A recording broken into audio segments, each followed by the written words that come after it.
can do a bad one, you can do a perfect one, you can do a not so perfect one. Then And the scientific method kind of loosely outlines a way to approach an experiment, but it's not. Did you know it's tightly coupled. in biology, a doctor or science, they will tell you they discard something if they can't do the scientific method. No, they don't. Amazing. They don't do that. Huh.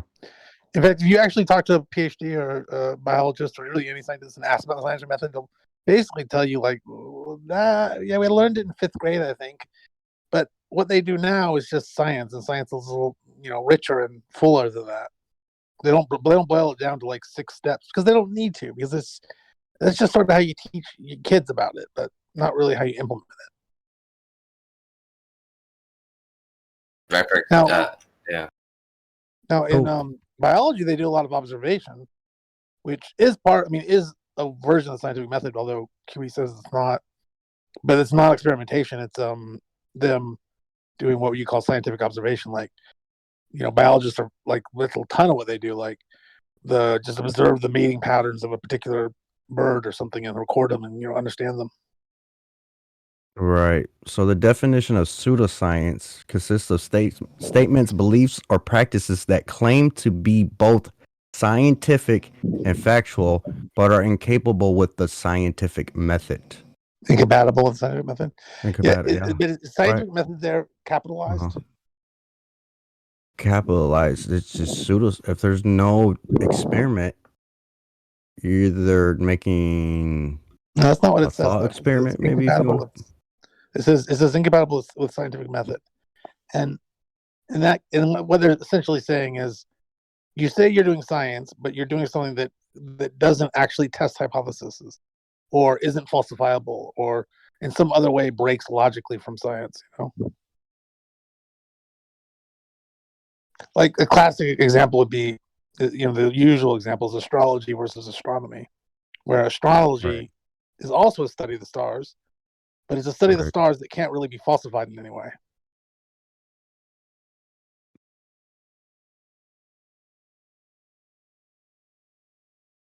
Like everything that astrology says isn't testable.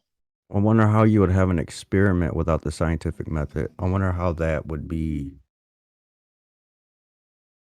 Well, let me ask you a question. Do you think of the scientific method as requiring stuff like observe a natural phenomena? Yeah, you want to observe you observe it. Yeah. Okay. That's the first step. So then let's say tomorrow, I'm going to just do an experiment where I have a control variable of temperature. I'm going to adjust it, and I'm going to see how it affects the salinity of my compound. And I'm going to record all the results. And I'm going to do this experiment. I've done an experiment there, but I'm not really part of any kind of overarching method. I just did an experiment by itself, in and of itself, without observing a phenomenon. I didn't even really have a hypothesis. I just performed my experiment. Right. So I think that's how you have an experiment without connecting it to science at large. So you know the cause? Well, I don't until I do an experiment. But you know the cause, right? Cause of what? What you're doing. Well, no, I'm saying I could do an experiment where I don't know the cause. I'm just literally just set up an experiment randomly, basically, and do it. And it still would be an experiment, right? It would have a control variable and a dependent variable, and it would have all those pieces. But I wouldn't have gotten to that experiment via a scientific process, You have to remember that some of these guys, it's expressed to them that science has to be about cause and effect. Well, science is often about cause and effect. A lot of times it is. Yeah. It's not exclusively about it, but it's almost always about it.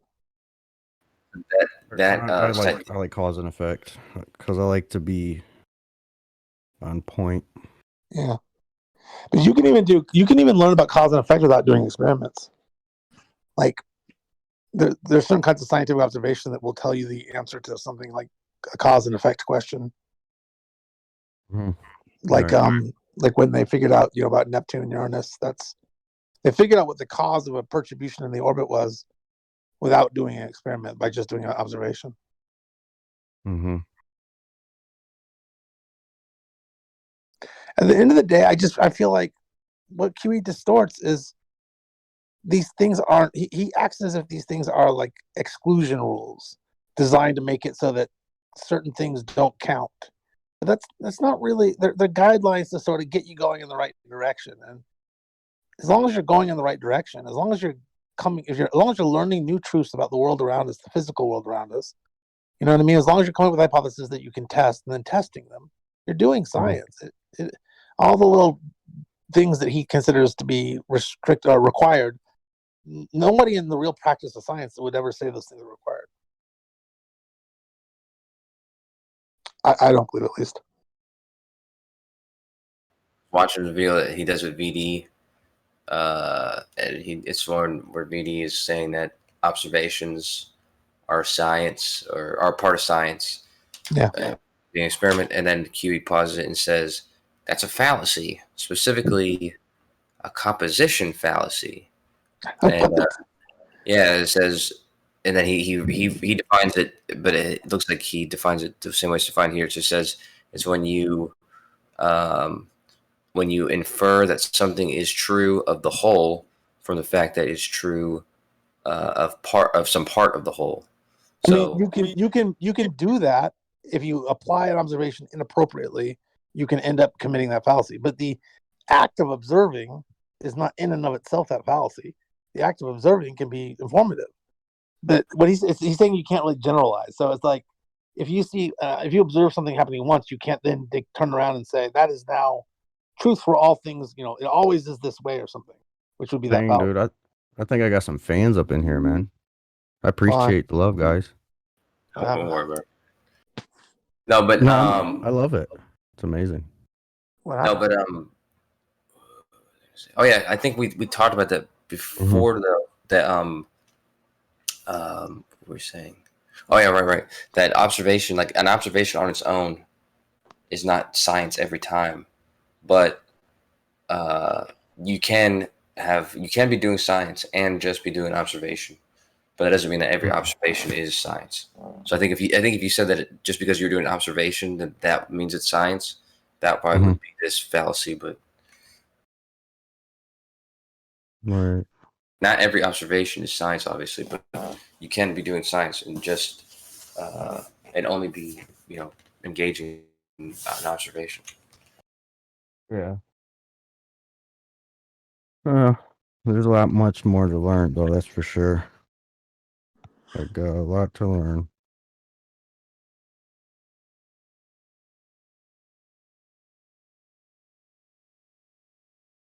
You ever seen one of QE's debates? I guess if you're a mod in that server, you probably see Nathan's show all the time with QE on there. Yeah, well, Nathan's is early in the morning. My time is different, but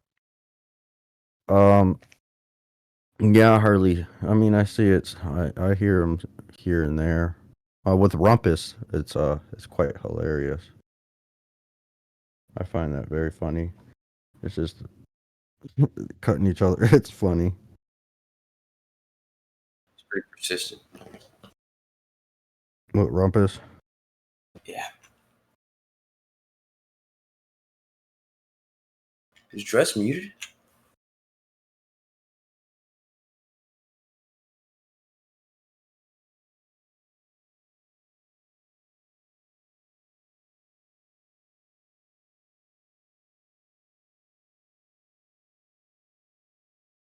KIMO says he's got some flat Earth proof. KIMO?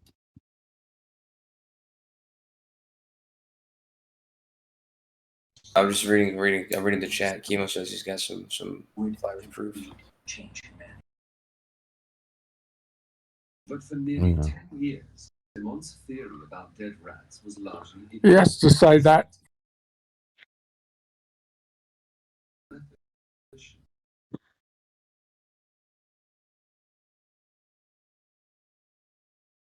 Well, usually anytime KIMO says that, he's doing something completely dishonest. It usually gets found out in like 10 minutes. I don't think it matters to him.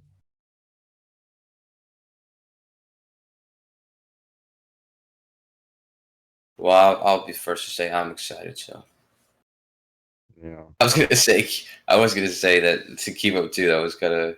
I thought that there was like some flirting going on. I know, it's weird, right? There's something wrong with it. I don't know what it is, but it's just wrong.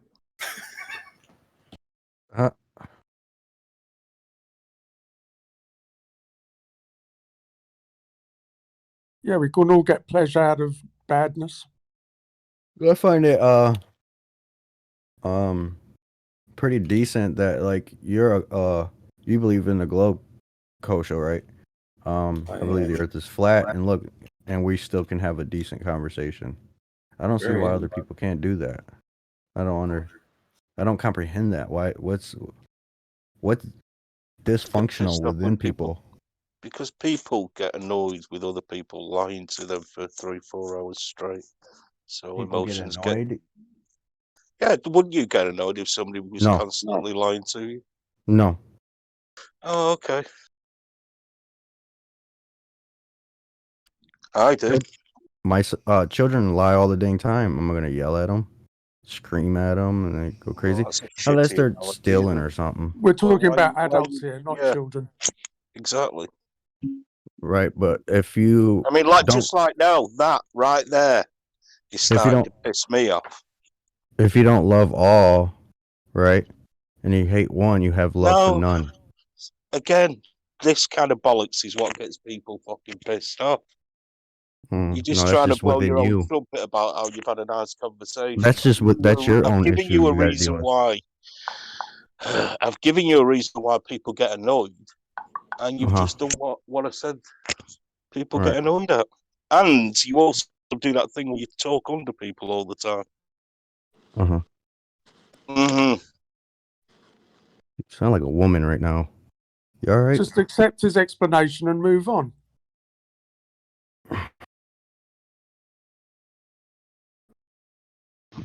But yeah, everybody's. Don't worry, Joe Show. I'll DM you shortly about me Everybody's. if he hasn't already. Everyone's got different reasons for being in here. Some people are just here to have fun and stuff. So, Right. yeah, for some people, like the vitriol and stuff like that is like part of fun. So, And some people like.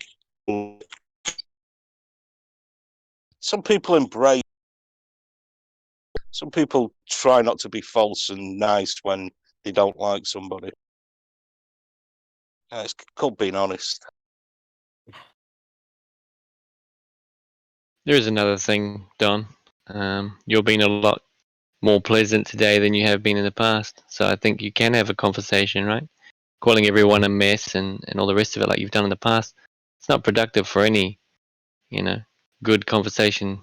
So it goes both ways. It has been much nicer to listen to be fair. But yeah, I think you can have a conversation about anything, even if you disagree. But yeah, there are certain tactics, like, for example, KIMO, who will come in here and tell us the same thing, that he hasn't got any information, and lie to everyone, and spark up a conversation in the wrong way. So yeah. Well, I came down to a conclusion, man. My beliefs are set in stone. I haven't seen nothing yet thus far to change it, so there's no really point in. I'm where I'm at, and it is what it is. All right. Well, as long as you keep your mind open to change, just like the Glovers, do as well. You don't write each other off, right? But it's not unfair to ask for certain clarity on certain things. Another position that has at least a plausible scenario or explanation, completely dismissed. So, yeah. Right. Yeah. pretty good at being either corrected or hearing new information. So that's definitely Well, definitely. That's why I write everybody's stuff down. I don't just write Flat Earther stuff down. I write Glover stuff down too. It's not a personal battle. Not for me. It isn't. I don't take anything personal at all whatsoever. I just take the information and write it down.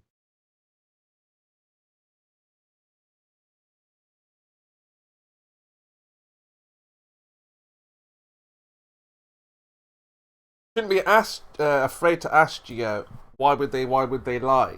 Why would they lie? Why would they lie? I That is a shouldn't be good... afraid to ask. Why would they lie? Yeah, why would they lie about the shape of the earth? Why would they lie? Tradition. Tradition is why they lie. Tradition is strong, dude. True, I hear that, but these guys don't accept tradition as a good, coherent answer as to why they would lie. Well, it's tradition to say Santa Claus is real, isn't it? Yeah, but we know by the time we're, what, all over the globe, 5, 6, 7, 8, 9, we know it's not Oh yeah, real. it's different. Yeah. Feel like they lie because of tradition. They need to break that tradition. Imagine have a dude in a red jolly suit in the North Pole with reindeer being able to fly with electromagnetism. Yeah. That lie would last longer. Okay. I thought it was more to do with their power, control, manipulation. How are you going to sell that? Wait a minute, KIMO. How are you going to sell that lie about Santa to those that don't celebrate Christmas, like much of the world? You know, most of the world don't fucking believe there's a Santa. They don't celebrate it. It's not a tradition, right? That's to you, Don. What's that? I think What'd he's you talking say? to you, Dodd, yeah. I didn't Yeah, even well, hear what he fuck off. said. I'm not repeating it. What a mess. He says, I think what he says is, something about selling Santa Claus. Uh-huh. How could they sell Santa Claus? Oh, what a fucking idiot. No, I said, how are you going to sell the idea of Santa Claus? You said it'd be easier to sell. Same thing. How are you going to sell Santa Claus? I said it'd be easier to sell. I said those words. Well, that's my phrase for telling people to making them believe it. You sell them an idea, right? Uh-huh. You've heard that phrase, yeah? I suppose. Fuck's sake. So how are you going to sell the idea of Santa to those who don't fucking celebrate Christmas? Who don't celebrate Christmas? You know, like all those in India and a lot of China, fucking Middle East and shit like that. There's billions of people who don't accept Santa as a tradition. Make it appear more realistic. You can make the lie last longer in certain areas. But Santa isn't part of their tradition. I'm not talking about them. Not everybody believes. Oh, okay, right. So, right, okay. Just you got this Western centralized view, then, yeah. Not everybody believes the Earth is a globe. America. All over the world, every country. Not everybody believes the Earth is a globe. And why is that again? I don't know. You got to ask those each and every individual.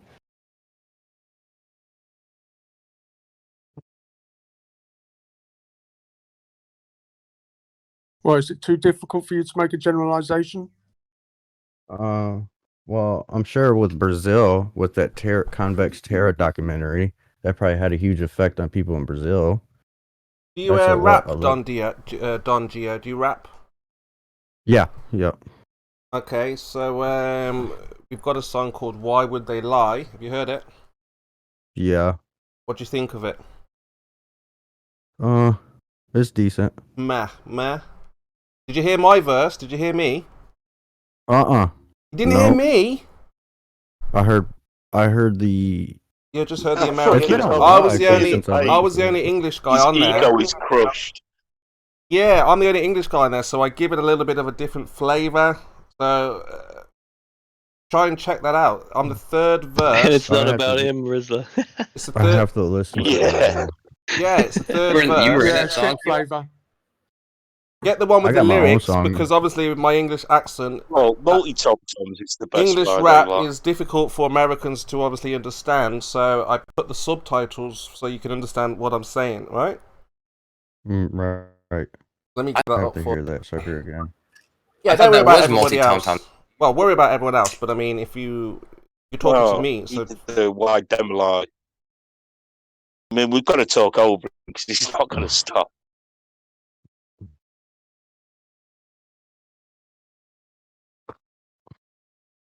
Someone post the wide them line multi-tom-tom rap.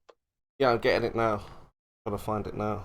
I like that one better. Not that shit one. No, I shout out that song actually. That in my song, Why Would They Lie? I said that. Yeah, but just check out the third verse. Uh-huh. Tell me what you think of that third verse. Right. No, yeah. So it's chocolate. No, first it's MIDI, then chocolate, then me. And I made the video. You got lucky. I made this video also. Oh no, you want one with lyrics? Lyrics. Because without the lyrics, it's difficult to understand what's being said. All that. All right. Have you heard the song I made? No. Give us a look. Post.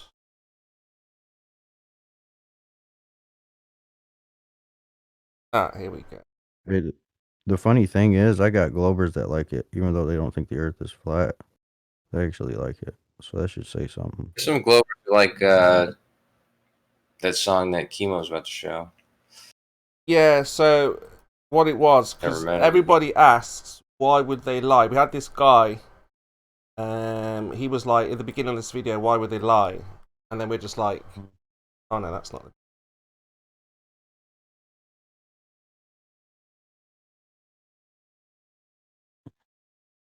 There we go. Yeah, so check out the third verse. I comment, you'll know it's me because I say, KIMO, global abortion, all applauding. So that's how you know it's me. Alright. I was like, cheers, big. Yeah. Check that out. What a bag of shit. And I just explained basically why would they lie. And that's not the one I wanted, KIMO. I want the one from multi-tom. The one where he's doing his wide damn line. Yeah, you can find that one, post that one up as well. I can't find his channel. We're all about that. Is Tom a zero or is it an O? Oh, I don't.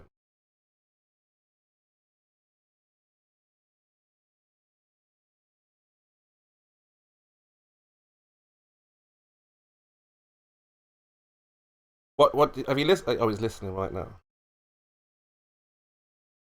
Good.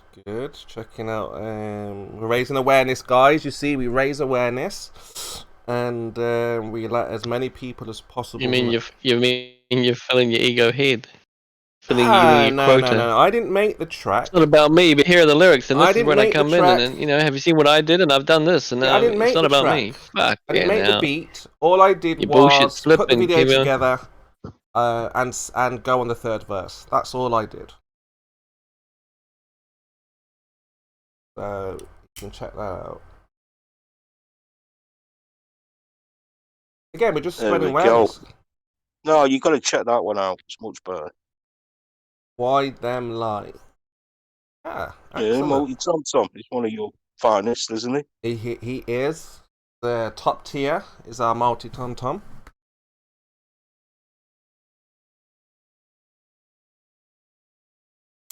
But you guys really enjoy the new. What do you think about it? You've got to listen to it. Go tell me what I want to review off you. Spaz, rubbing shoulders. I want a review off you. Yeah. You got to listen to it. I'll definitely check that out. You just responded to the name Spaz. Well, I thought you were calling me a name, being rude as usual. All right, Spazmo. Like you would say, stop. You're an idiot, or something to this effect. Go and review it. You're just a rude person, and you're always ad hominem. Tell me what you think of this top tier guy. You don't know what an ad hom is. I mean, I could respond an ad hominem. Yeah. Just go and listen to the thing. You tell me what you think of it. But I am the bigger man in this situation. I will. You can spiral as much as you. Come on, Kimo. You can't take Crit's tactics, man. No, we've introduced spiraling. It's been a while now. It's always been used in 20 KIMO, dude, I listened to that. To the track. I listened to it, dude. Your accent, bro, is probably what really sets it off. I'm not gonna lie. Yeah. Oh, okay. Especially after Chocolate Sands' boring It's part. not about him though.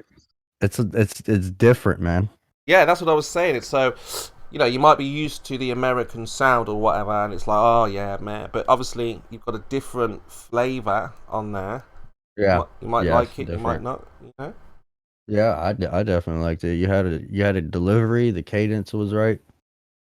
Yeah. I mean, that's what I'm saying. So obviously, when we're doing another track at some point, you can jump on and explain. Yeah, I definitely would jump on. That's what we're talking about. Yeah. I'm more onto the Christian rap now, though. I do some flat earth stuff here and there, but. Did you say Christian rap? Yes. Well, what's funny about that? Just doing a drive-by with a Bible. Yeah, rap is not just gangster stuff, Yeah, I know, it's just what came to mind. Yeah, I've got something else for Christian rap, but if I post it, you might ban me. But I think everybody that knows what I'm talking about. Because God is mine. Amazing. Oh, fuck you, I'm going to fucking post it. I'm not saying it.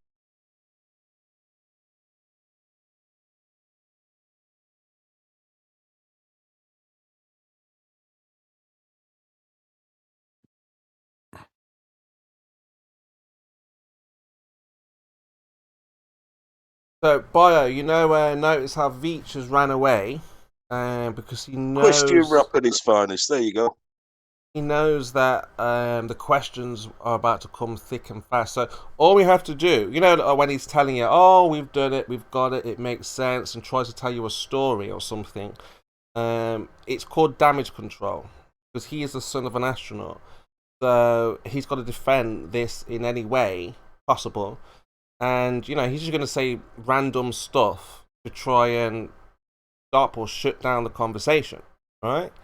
You got to hit them where it matters. So obviously the gas pressure, the vacuum of space. He knew where it was going, beach, and he doesn't want to get into it today. Maybe you just bull the fuck out of him. Oh no! Veach absolutely loves the discussion when possible. So if he can but not with you.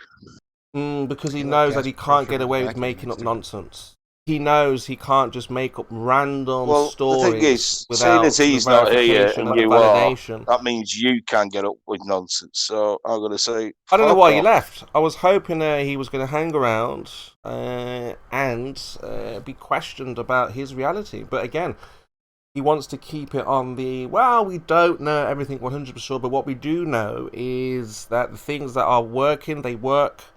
And just basically remember, Bio, he's a writer for Hollywood. Tells stories, like real, in reality. He writes made up stuff. So that's what I feel when he's talking to us or talking to you. He's just going by as if he were writing a story. They do this and do that. And he's like, to me, he seems to be always in interview mode, where he feels like he has to impress or try and give an answer to the interviewer. Where they say, oh, make sure you have an answer of something, some kind. Don't just be saying, don't just say anything. Don't say nothing. So I find, and obviously when he speaks to certain flat earthers, he can't just make things up. Because he knows that he'll have to substantiate it in one way or another, and that's very difficult. So talking about the theoretics is what he loves to do, and just talk about basically, we know it because it's been tested, and we. So he acts like he's more part of it than anybody else. So when he says we, he's talking about NASA, as in we. Like he's actually part of that we. So I mean, good day to you, sir.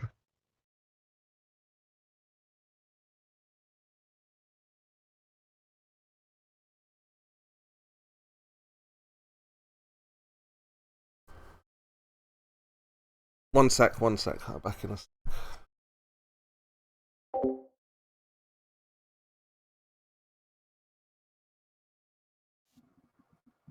So what KIMO was explaining why he's jealous. He's angry that he is a failed writer. He gets no money for what he writes, which is all this nonsense that he comes in here and spews to the world every fucking day. He's just moaning, pathetically bitching about that. So it's the same old here.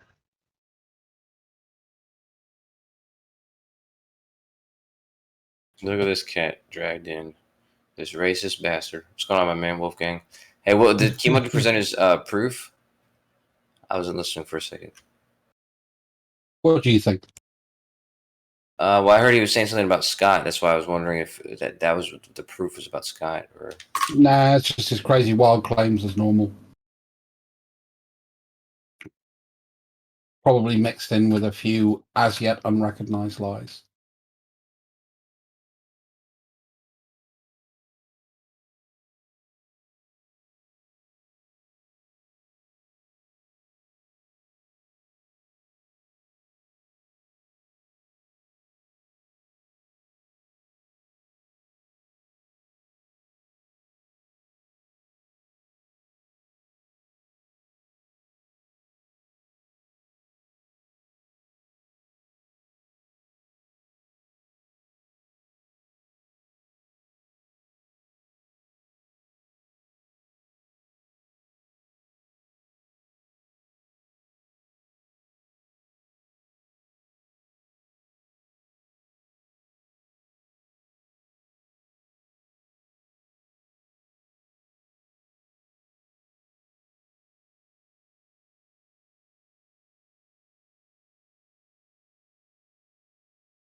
Ah, yes, back.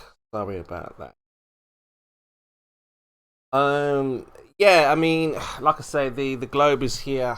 In fact, the globe is everywhere. They tried to prolong Don.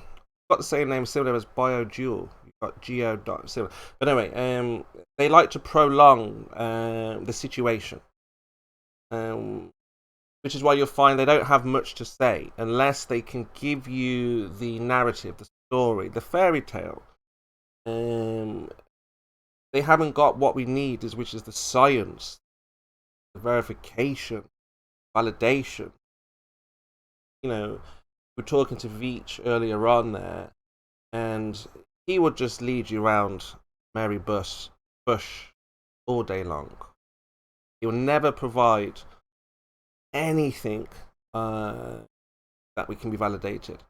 Now, hopefully, we've been looking for this gravitational force, and we have a user called BioDual.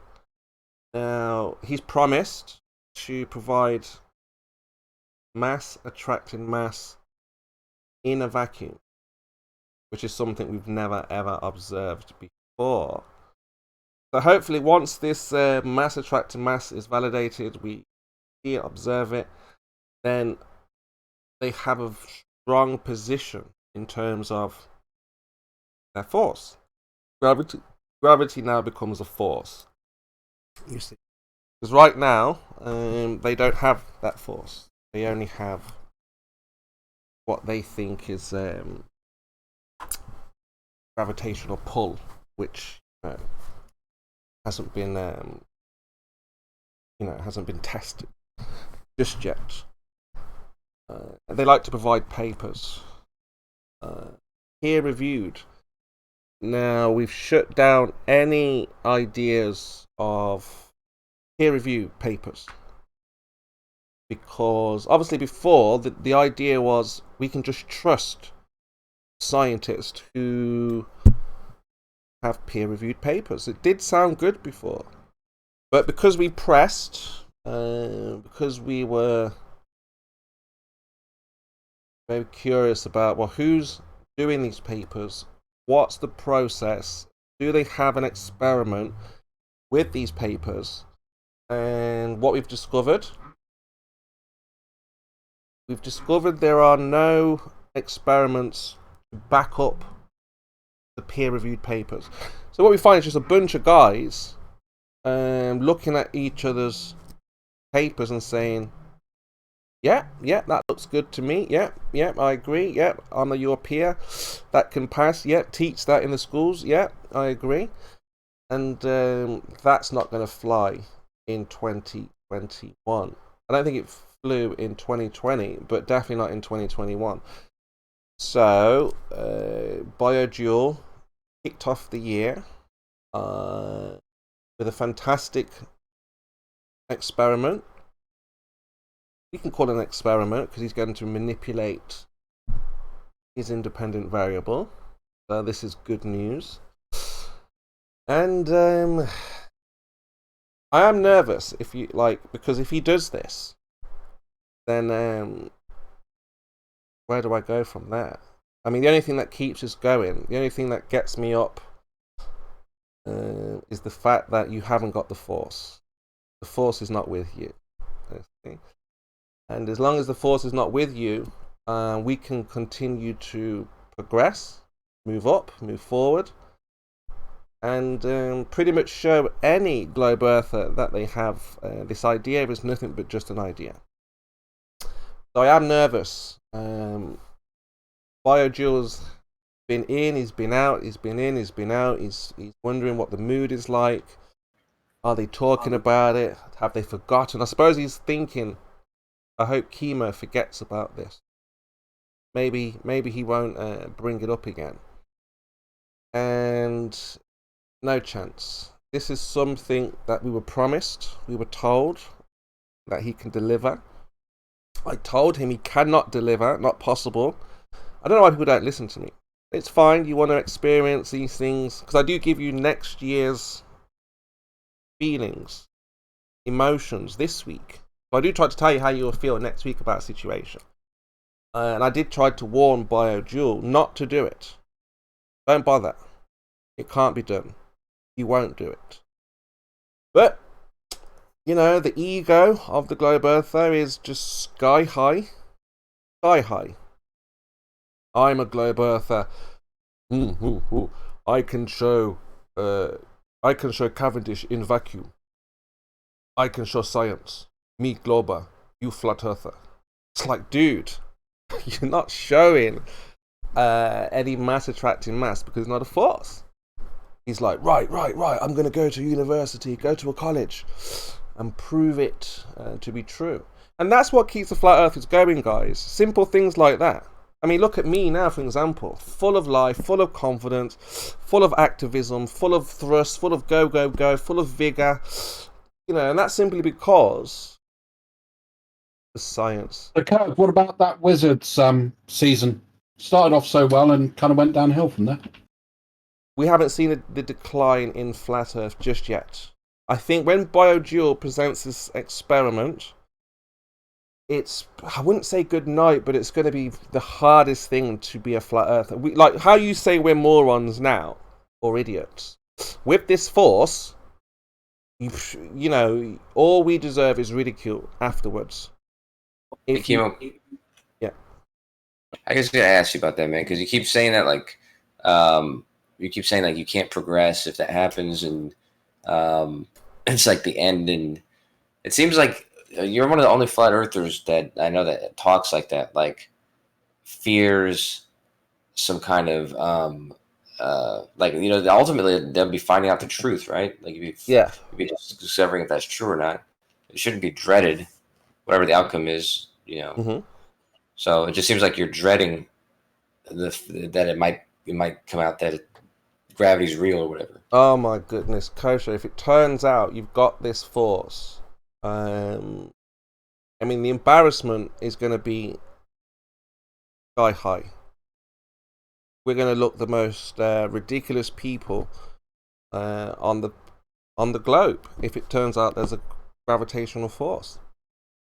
Now, I can't see why you wouldn't want to achieve that, where you were the one. Bio wants to be the one to shut the flat Earth. Soundy thought he could do it. Soundly thought, yeah, I'm the guy. I'm going to be the first person ever to show curvature, ever, anywhere, at any time. and that was debunked. Okay, because he didn't account for the right variables. BioDual sounds like he's doing everything in the right. Because imagine it, Soundly before had approached us, the flat earthers, and said, "Hey, I'm going out there. I'm gonna find curvature. I'm gonna show you how it works." Da da da da da. And we could have said to Soundly before he went out there, "Hey, watch out for refraction, temperature change, atmosphere, turbidity, suspended matter." He'd have been like, "What? Huh? What is all that stuff?" And then obviously we would have explained to him exactly what he should be looking for in order to find true geometric curvature. See? He didn't do that. He decided just to go about this on his own. The big I am Soundly. Look at me, everyone. I'm going to show everyone that the Earth is curving. Instead of that, he just went out there, came back with fraudulent results. Fraudulent. It wasn't like he didn't do a camera trick. He just took advantage of a situation. So it was fraudulent. So he was well and truly debunked. Pages and pages of debunking Soundly. Now, when BioDual came forward, he was like, "Right, sick of this. Flat earthers not accepting. What do you want? What do you need?" So I'm like, "Well, obviously I need the variables accounted for." He's like, "All right, fine. What variables?" So obviously I'm like, magnetism. He says accounted for. I'm like, electricity. He's like, accounted for. I'm like, okay, what about the atmosphere, the current? He's like, all right, I'll put it in a vacuum. I'll put the Cavendish in a vacuum. Do you like my new KIMO? Do you like my new key box? Yeah, it's very snazzy. Very snazzy. So he says, "Right, I'm sick of you flat earthers not accepting evidence and disagreeing with what we do. I'm going to whack the Cavendish in a vacuum, manipulate the independent variable that we hypothesized to be the cause, and I'm going to show you, KIMO, that mass does attract mass." That's where we are right now. We're waiting for the current science, the current up-to-date version of science, which will show mass attracting mass. Because as I said, without that, the globe is nothing. You guys are pretty much nothing without it. You can't go anywhere. You can't understand anything. And you've got to hope that he comes through. Because if he doesn't, can you imagine? Can you imagine if BioDual fails to show mass attracting mass? I mean, we're already excited, right? You can already hear in my voice, like, sounds excited. And this is without the experiment. So imagine he comes back and he's like, "Oh." Well, we're all going to watch it live. Imagine we're all watching it at the live stream and we're just like, "Okay, there's the movement. Okay, Bio, hour 1, no movement. Hour 5, Bio, where's the movement? Hour 10, Bio, what's going on?" So we stay till the next day, we're watching. 24 hours, no movement. You think we're going to sit here and watch his live stream for 24 hours? Yes, those who want to know, those who want the knowledge, those who want the science will pay attention to mass attracting mass. Absolutely. I think after 10 hours, we're going to say, BioDual, what's going on? After 10 hours, we're going to say that? Well, how long are you going to wait then if it doesn't move? Like 20 minutes or something. So if it doesn't move after 20 minutes, you're done. You're giving up the force. I'm going to sit there and keep watching it. What, after 20 minutes? Oh, 20 minutes? 20 minutes? Is that all you're going to wait for?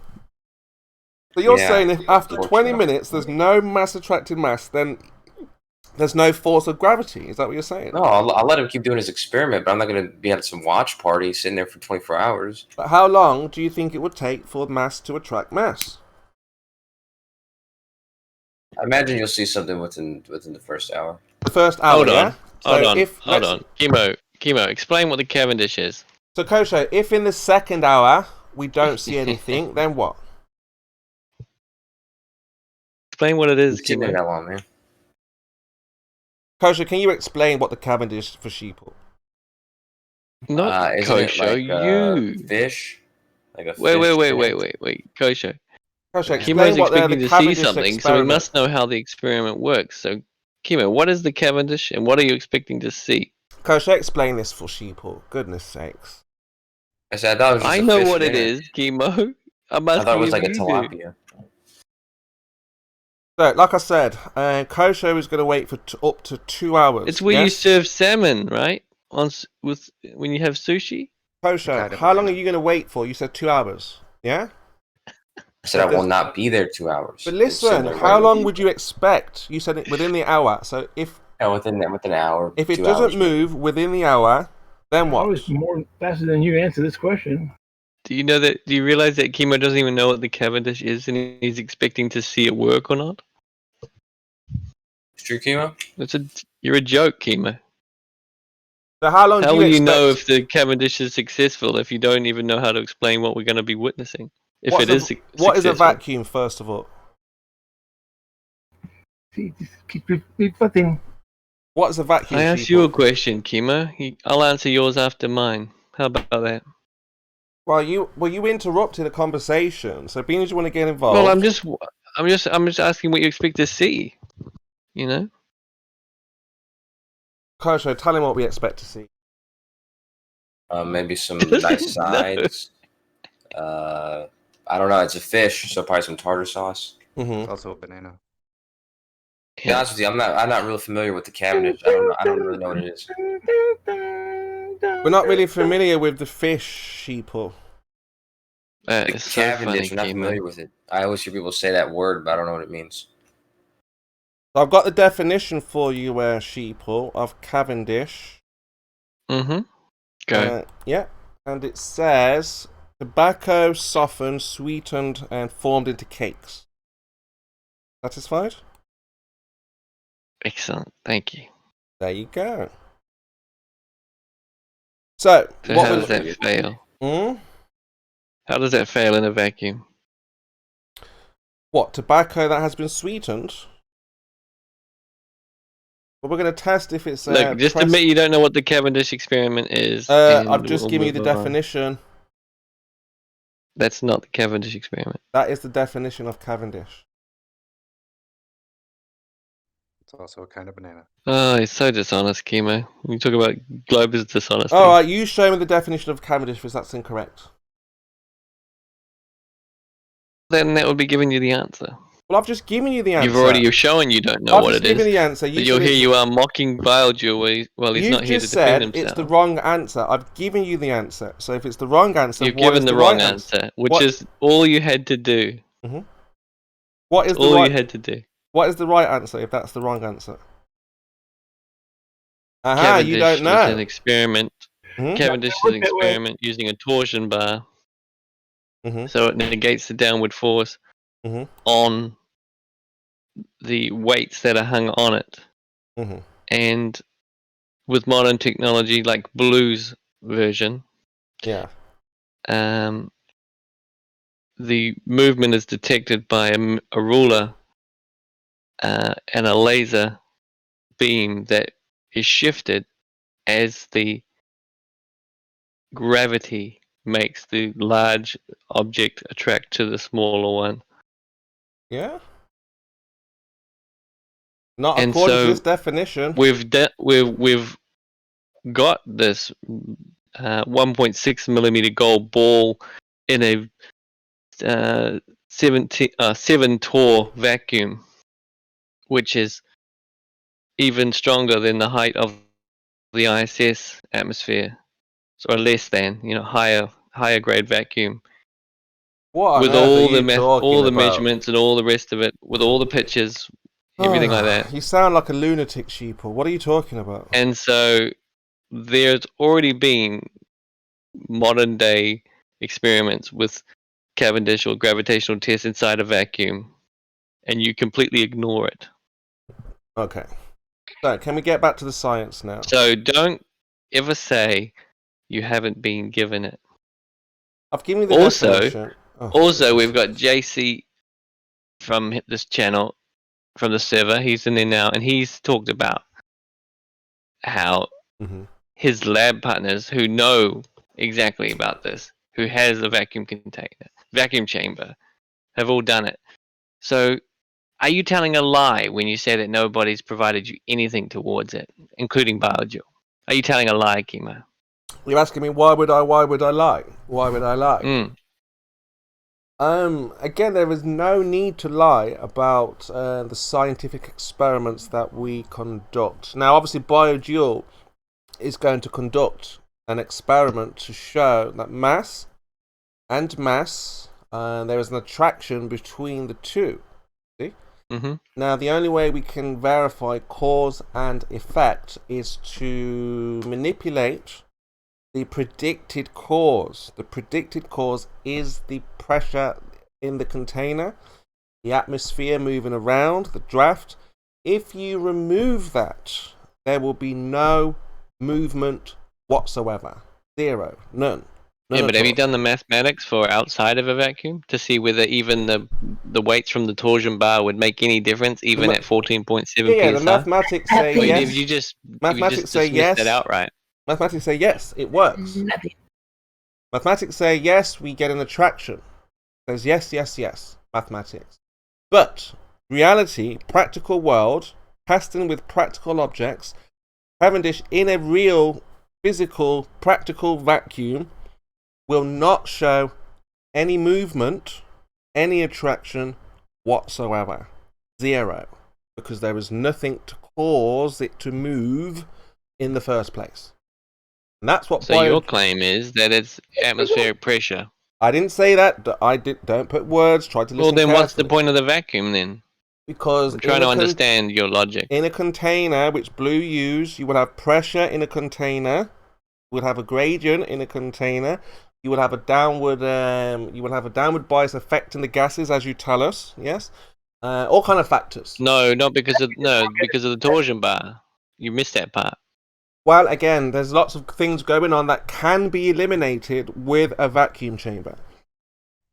Well, Blue also said you can have his Cavendish and you can set it up in a vacuum. You can borrow it, and you can take it to your own vacuum chamber, and you denied that as well. No, we've got BioDual. You're not listening. I'm listening. I'm just. We don't need to do anything. BioDual has bought a vacuum chamber. He is getting the objects for the Cavendish, and he's going to record live stream Cavendish in a vacuum for the first time ever anywhere on television, on video, anywhere, any place. For the very first time. Before saying that he's already been done before. I am raring to go. Ever. First time ever. Oh my goodness.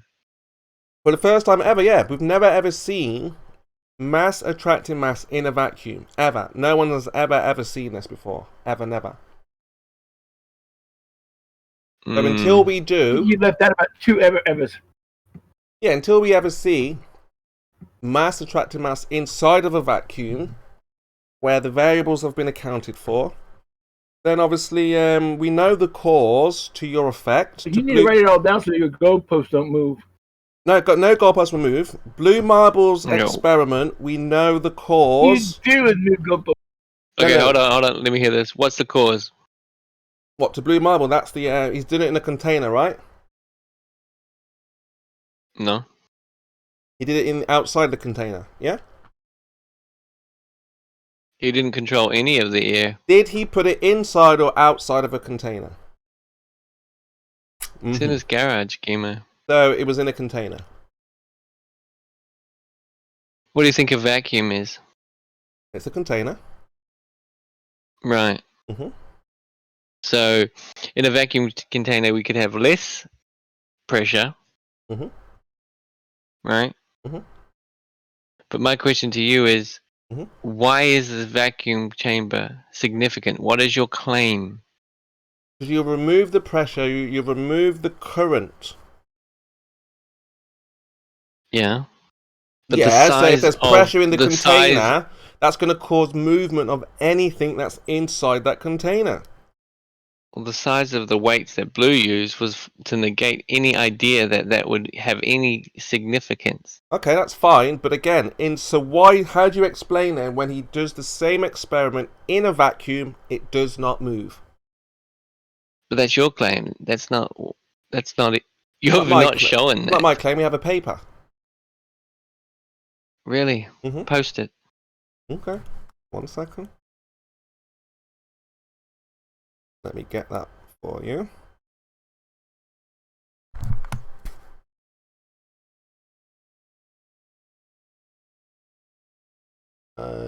Yep, here we go. This is from Kiora. Kiora. Mm-hmm. Now this is the observation that we get from this paper. Take a look at that. That's Quora. But anyway. Yep. Kiora is hello in Maori, KIMO, and I think he knew that. Whatever, Kiora, here it is. So this is a online question forum. Yeah, but it's got the link to where it's been done. The source. It's got the source underneath the picture. See it?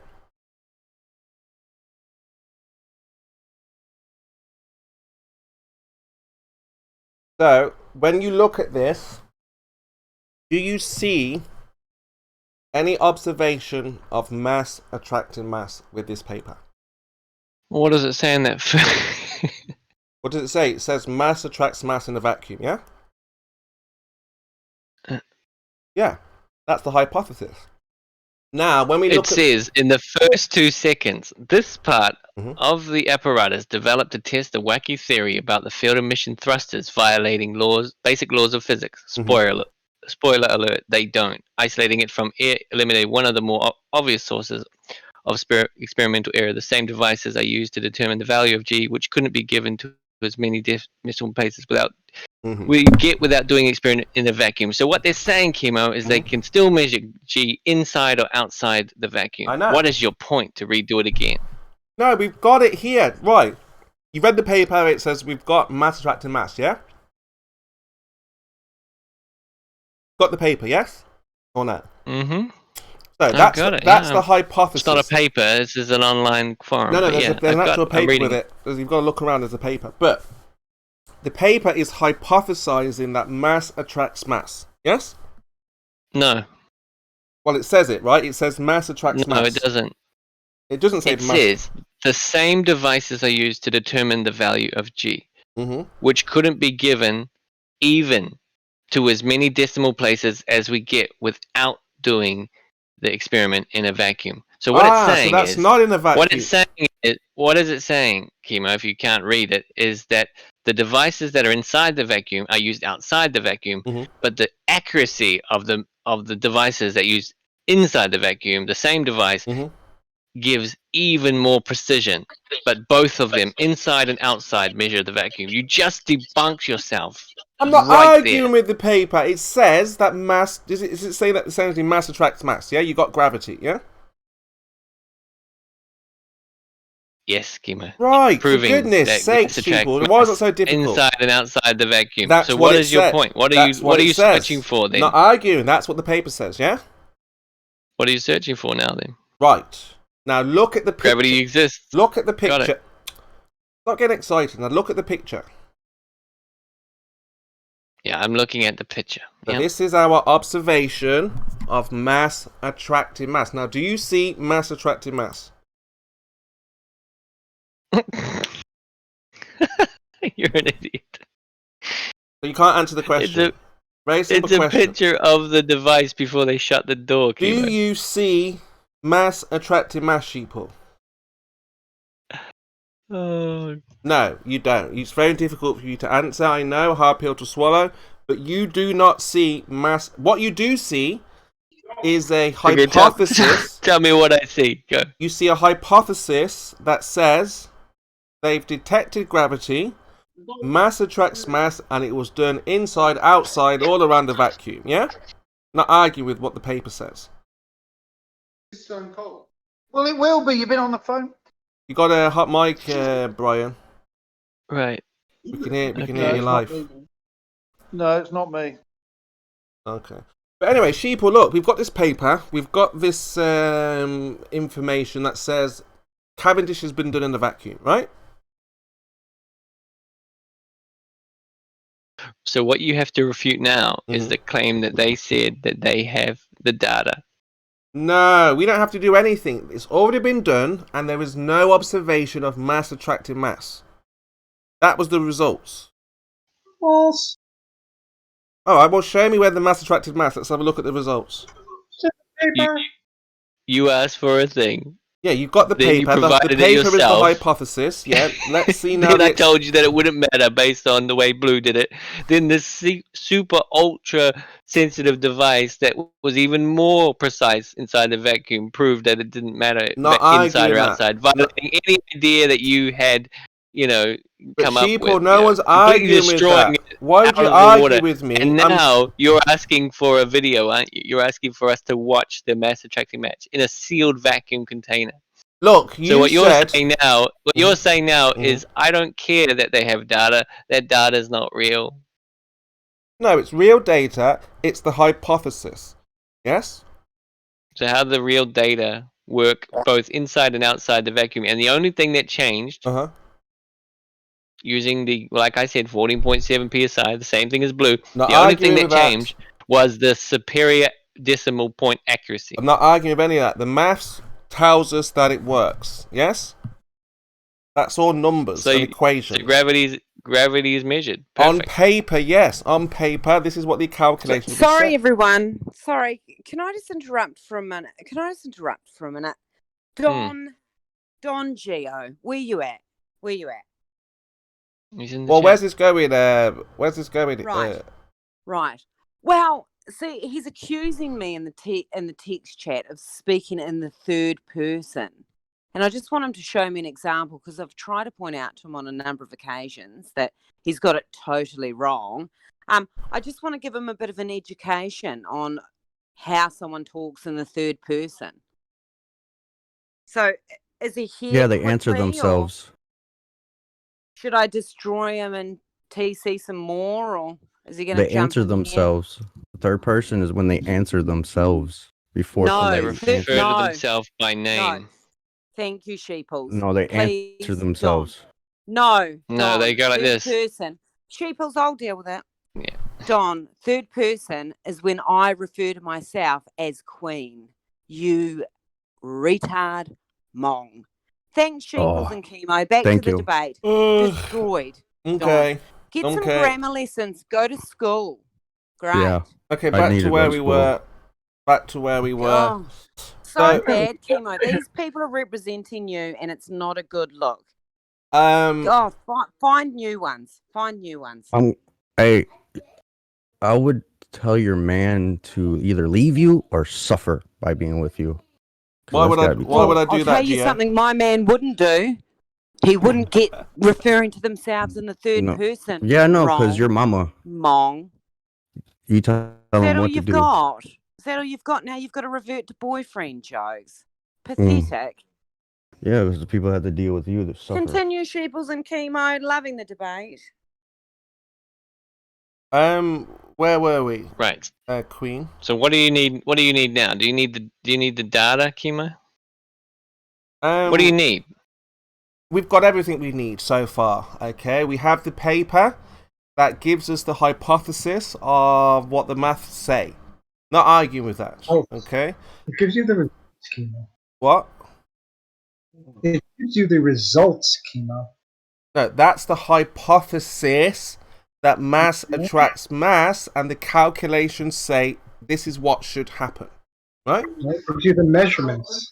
Yeah. No, that wasn't the hypothesis. If you read the first bit, the point of that doing it in the vacuum chamber was to eliminate the claim that there'll be no difference when we do, we know they do the no difference. They'll still measure G, but it will most likely be more accurate. And I know it will be no difference. No laws of physics are broken. It will be more accurate. And that's exactly what was showing. I agree. The paper says there will be no difference. It will be more accurate. That's what the hypothesis is. Yes. Data. Now, what we need for the hypothesis. KIMO saying is a hypothesis. What we need is an experiment that agrees with this paper. Now, is there anywhere on Earth, in the world, anywhere to be seen, an experiment that agrees with this paper? The problem I've got with this point, Doofus, very quickly, is the fact that you're derailing, Druss. You're derailing, Druss. Still, Druss, you're gatekeeping the experiment of gravity. Can you hear me? Can you hear me, Druss? Can you hear me? Well, not fine. I can hear KIMO annoying you. Yeah. Has he got me turned down? Oh, he's got me turned down. No, I haven't. No, I can hear you. You're just rudely interrupting him. No, but you're derailing now, Druss, because what we're talking about. He's adding to the conversation. Yeah, so the problem I've got is he's saying a hypothesis is a bit like the football results where we have Sheffield Wednesday 1, Everton 2. And he's saying that's a hypothesis. No, that's the results, KIMO. That's what's in the paper. And when you keep saying it's a hypothesis, that's a lie. That's a very good point, Druss. Because you know it's not a hypothesis. Druss, that is a fantastic point, what you've just said. So who am I arguing with? Sheeple, listen up to what Druss just said. Okay? Pay attention to what Druss just said. He just said, if Sheffield have 1, and then Tottenham have 5, that's the results. Okay, Sheeple? And that's what's in the paper. Hold on, that's what's in the paper. Just... Okay, yes, the results are in the paper. Just we're on the same team at this moment. I understand your point. It's a very good point for Sheeple to grasp. Okay, so Sheeple. Okay, if Tottenham have 5, Sheffield have 1. That's what the results say on the piece of paper. How are you going to verify that, Sheeple? Well, let me tell you, in a proper soccer match like that, there would be an umpire, there would be a history in the there'd be points. You're going to watch the highlights in a nutshell. In a nutshell, you're going to check, watch the highlights, see on the table. score. There would be a loss recorded against the team that lost, and it would have been an official thing.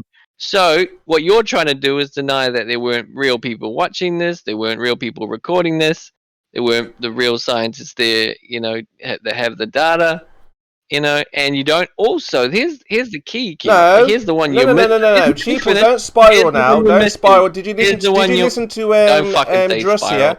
Did you hear Druss? Here's the one you're missing. Druss said, here's the one you're missing. And you don't have the ability to understand the in-depth side of the paper. Now here come the ad homs. Now, listen to what Druss said. Listen to what Druss said. He said, if the scores are on paper, that's the results. We can go back and double check. We can watch the highlights to make sure.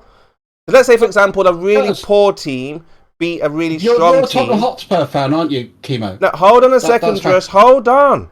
No, I just want to make a point. Go on. So, imagine now you had a really rubbish team, like, I don't know, just a really rubbish team, versus a really good team. Atkinson Stanley. And the really, really rubbish team won... Well, you said it so much faster. If the really, really rubbish team won 50-0 against, like, the best team, like Tottenham or something like this, you would say, no way, that's impossible, I have to see this. You just wouldn't believe it. So, you would go and verify that, yes... Yeah, okay, main point. So the point I wanted to make back to you is Tottenham Hotspur. That's a football team you like, I believe. It's not a Druss, you're derailing again. It's not about me. I'm not, because I'm going to bring up a very specific point. But thank you for trying to block me again. Spurs won the FA Cup in 1901. We have no video of that. After a replay, they came to be the first and only non-league club ever to win the FA Cup. Do you have any evidence of that? I don't believe that. Do you have video of it? I don't believe it. You're talking nonsense. I don't believe that. Exactly. Are you sure? Exactly. Are you sure about that? Just like you did Cavendish in 1901. Where? Who? What? Who did what? When and how? So the current. There we go. The current. There's some of the information for it. Oh yeah. That's a wild claim, Druss. Anything that we have before the time of video. Yeah. It's a wild claim. You think is worthless? Is that wild correct? claim? Yeah. And obviously, unless it's Jesus, but it's a wild claim. Yeah. Even with video, it can be seen. It can be computer generated. Okay, can we get back to Sheeple now? Where's Sheeple? Sheeple. Now you understand, okay, that this hypothesis on paper has no highlights. We cannot go back and say, well, let's review and replay how they went in from the side. Then the Cavendish went around to the back. And then it was a nice slide in through the front, and they finally touched Cavendish! Where is that? It's gonna be like that? No, you understand what I mean. Like, we're just going to give highlights of what happened so we can go back and say, and the balls You are still don't even know what Cavendish is. We would so say you the can't balls, even describe it. You just describe it like someone coming in, sliding into home plate in baseball or something. We're looking at a steady start of the Cavendish here. The room looks good. The crowd are anticipating a lot of movement right now. No, it sounds like a golf game. And yeah, we can see the balls are getting slightly closer. Is that movement? Is that movement? I think I can see movement. There is movement. So that is fantastic. We can see a bit of movement there by Cavendish. It looks like we have that force, ladies and gentlemen. Something like that, right? We can get the highlights of what we've witnessed and written down on a piece of paper. And again, that's what we're looking for, sheeple. So now you understand what Druss has said, what I've said. Do you have any highlights of the results?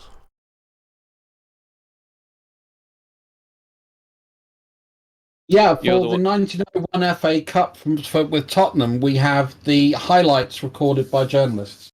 We're talking about science, Druss. Science. There was a and paper, we were using the peer-reviewed. example of football as an analogy to science. There was a So peer-reviewed the same way as we paper. had the journalists recording the events of there, we have the scientists recording the data, which they then present in written form, which is a valid form of providing information to people.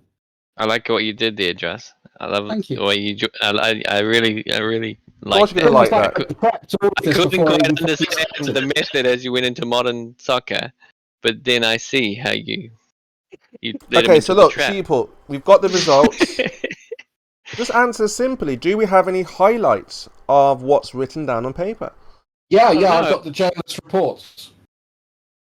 I don't know, Kimo. I've only looked at the first bit that pretty much says to you the premise that there was an idea that there could be laws violated, natural laws violated by not doing it in a vacuum. They did it in a vacuum using the same device, so that's a fair test, and worked out that there not only did they record the value of G once again, but it was even higher in decimal value. So using 3.17, and the machine now was 3.17624.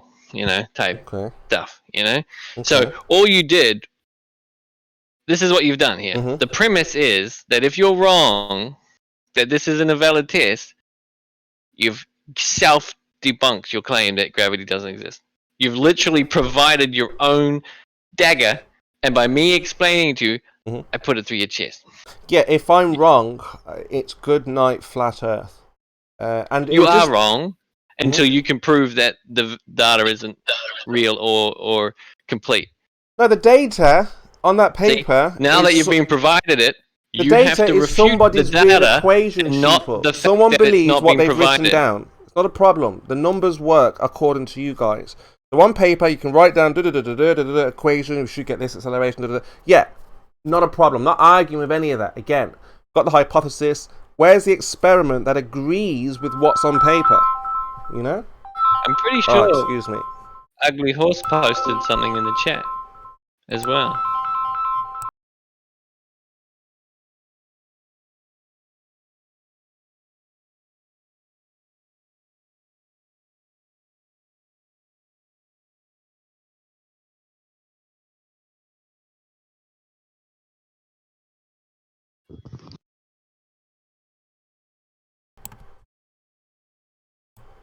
Yes. Sorry about that. So yes, I mean, where we are right now is that we have an abundance of peer-reviewed papers. Fantastic. I love a bunch of peer-reviewed papers. But obviously, these peer-reviewed papers are just somebody's hypothesis, yes? And obviously, in order for the hypothesis to be validated, it requires an experiment, yes? It requires an experiment to support the hypothesis. Okay? Now, obviously, again, if we have that force, I'm pushing for this force. I'm campaigning for this force. Let's try and show that the force is a real thing, and it does real work, and it pulls real objects to the surface of a real globe. Obviously, there's only one way to discover such a thing, which is Cavendish in a vacuum. See? Now, like I say, hopefully, BioDuel he's going to be the man of the year, yes, and produce what everyone else couldn't. Okay, this is why he's going to be a well-known individual if he pulls it off.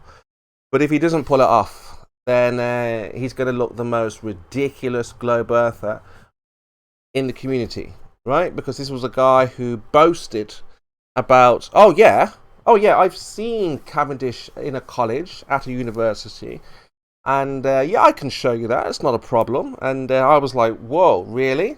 And he's like, yeah. You're a moron. You're a flat earther. You don't know anything about research or how to do experiments. I'm like, whoa, okay, fine, provide it. Several weeks later, a month or two later, he returns, well, there are no colleges that I can find. Sorry, I apologize. I was a bit too quick off the mark.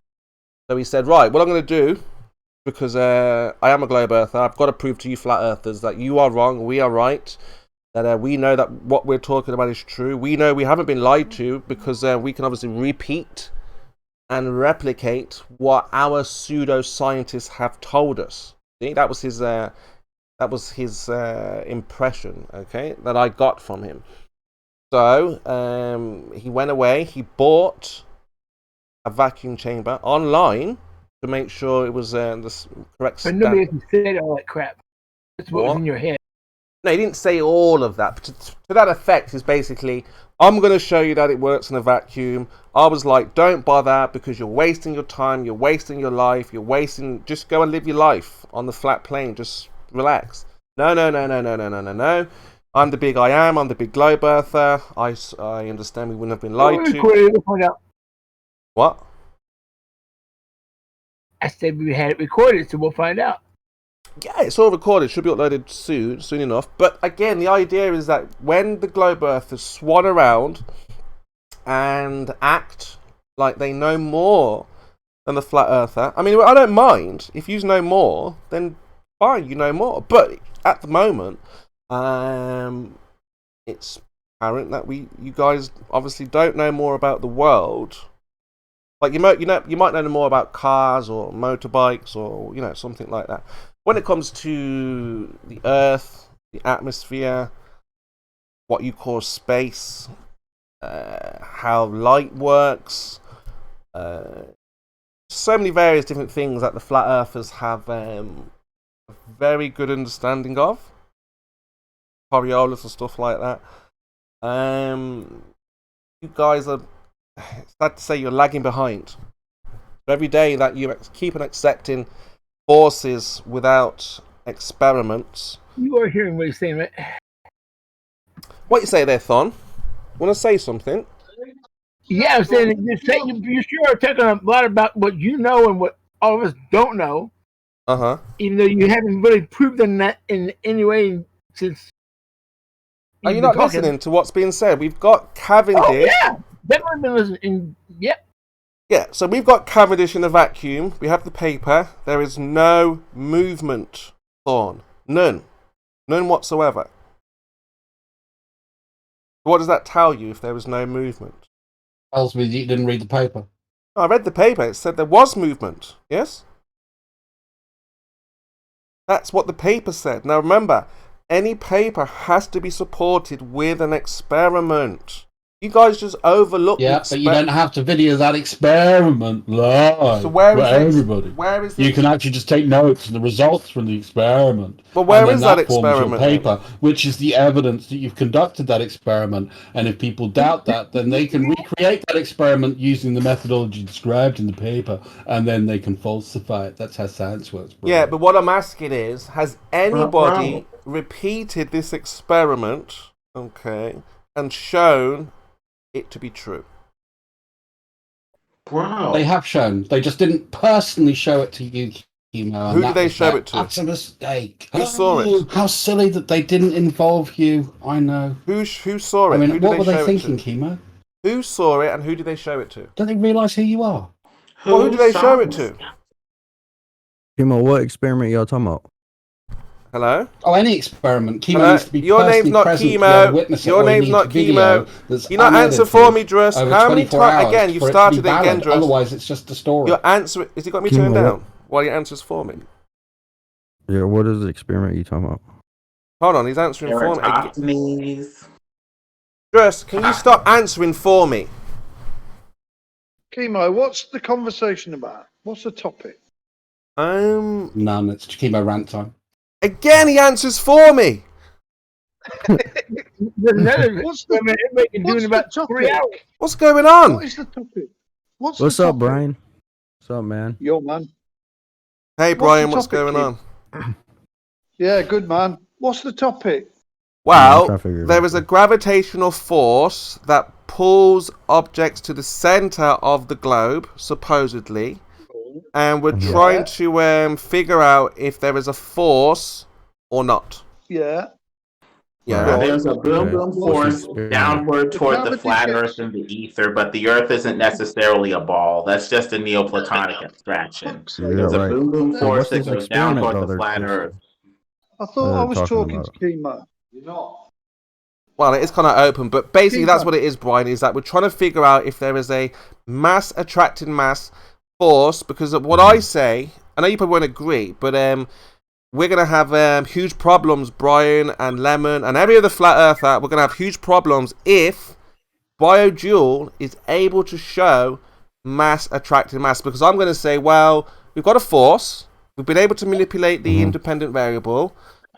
Can you show? You're kind of misrepresenting it right now. The story no. now is about the experiment that was performed, and you're denying the experiment. That hasn't been What's the experiment, though? Just Cavendish.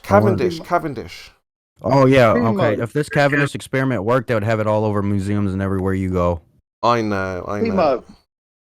It'll be everywhere. They'll sell it on Amazon. What a great demonstration. Yes, Brian.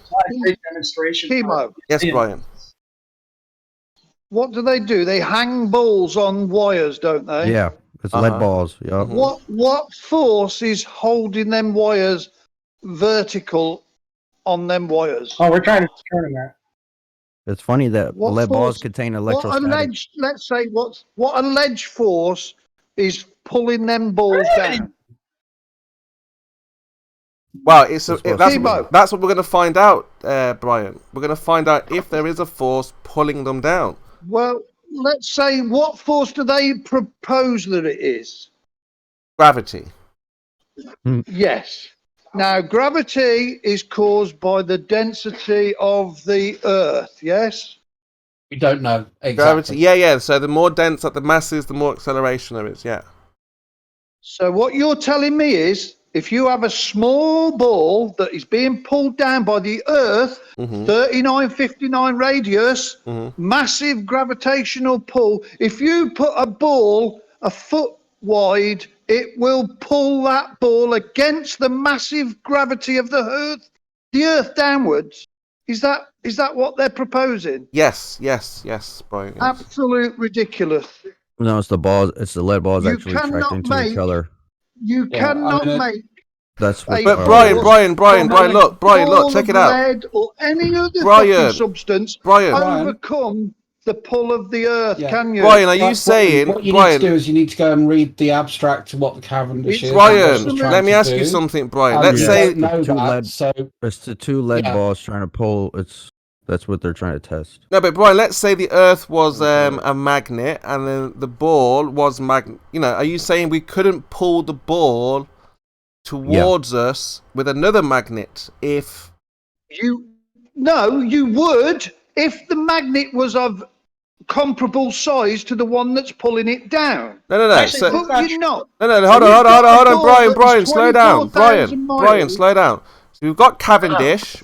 And everything is magnets, yeah? Everything is magnets. The Earth is a magnet, the ball is... So you've got the ball hanging down, being pulled towards the Earth. So, of course, we would be able to get a strong enough magnet to pull it. What do you think, no? Here's the thing. The lead balls contain a static charge. Now, hold on a minute. Brian, what do you think about that? Could we pull the ball left or right with a strong magnet? Well, not if it's lead, because... lead is not magnetic. No, I'm saying everything is magnetic. The Earth is metal, magnetic. The ball is magnetic.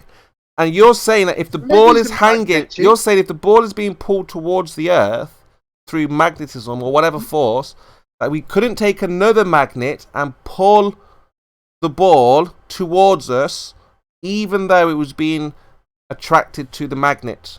You know, we can do that, right, Brian? Yes, you could if it was greater than the force pulling it that way, or equal to the force pulling it downwards. Brian, I'd like so you would have to have a ball that is of equal density to verify that it is moving it. It is complete and utter fucking nonsense. Brian, okay, I'd like to answer this first. If you took you don't have to answer it. I'm not asking you. No. I'm not asking you to answer it. I am not asking you to answer. Do not answer it. I am answering, and I'd like you to... I don't want you to answer. Hold on, let me mute you, because I don't want to hear your answer. All right, Brian, I would like you to mute him for this. Is lead it is common sense that if you have got a force coming from the Earth that is 24,000 miles in circumference, you will need at least an equal size or mass to move that away from that force. You haven't. You've got a ball that's like 8 inches inside. It is complete and utter fucking nonsense. It actually disproves itself by moving. It means there isn't fucking gravity. Brian, it means that the only thing that makes that ball hang down Brian, sorry. is mass. Brian, you've got to unfortunately, you've got to turn Moyak up a little bit, please. Because otherwise he's talking, you're talking, and we won't be able to hear. Unfortunately. When I'm talking, people should shut up. You had stopped talking. That's when I wanted to jump in. Now, the question I have is, if I had a neodymium magnet, let's say a 1,200-pound neodymium magnet, I put a torsion bar over it, that I could still negate the force of that magnet that's directly underneath, and I could make it very sensitive to magnetism from the horizontal. Your test proves one thing. The only thing that is being affected is the mass of the ball. Nothing else, because you cannot pull against the force of your ludicrous assumption of gravity. I really think that you have no idea what the experiment is, by the way, Brian. And you put a fucking 8-inch ball next to it, and it deviates it. That is complete. That's the reason why we operate it horizontally, Brian. That's the reason why it's a horizontal pendulum, Brian. The reason why it's a horizontal pendulum, Brian. What do you mean? It's a fucking. It's a what? Horizontal pendulum. What's horizontal? Do you not know that? The beam is horizontal. This is I'm not talking about the beam. I'm talking about the wires that are suspended, the balls that are suspended on the wires. Balls that are suspended on the wires. They are suspended and they go down because of your ludicrous assumption that we're not that the measuring Earth is that, Brian. Down. We don't measure it going down, Brian. We measure it rotating. Yeah. I know you don't measure it going down, Blue, but what you're doing, you're diverting that downward force. No, we're not. No, we're not. You are diverting that downward force by the force between the balls. You think is another force. We're measuring the rotational force. It's sideways, Brian, not down. And we measure that because mass attracts mass. That's the force. It's more like a wind. It's like the wind is everywhere in the form of the ether flowing in and out of objects and taking everything with it. It doesn't have anything to do with ether. Ether has nothing to do with it. You may prove is lead attracts lead. It's this ether wind flowing in and out of objects. You're simply showing your ignorance. And there's a bit of downward bias because the mass of Earth kind of soaks it up like a sponge. Same measurements with two different masses, so you explain that. It soaks it up like a sponge, even though it's a flat, motionless plane. You get the same results with a cabbage. So because you fucking won't. I just gotta ask a question real quick. Does lead contain graphite? Change the mass. Change the mass. Does lead contain graphite? To something else. Yes, I just want to know. Two dissimilar materials and see if they are attracted. Wait, if anything, lead attracts lead. It's a wind that flows in and out of the Earth. Okay, hang on. He knows you already did this test, right? Absolute fucking nonsense. Okay, that's cool. That's cool, woman. How could I measure this ether wind?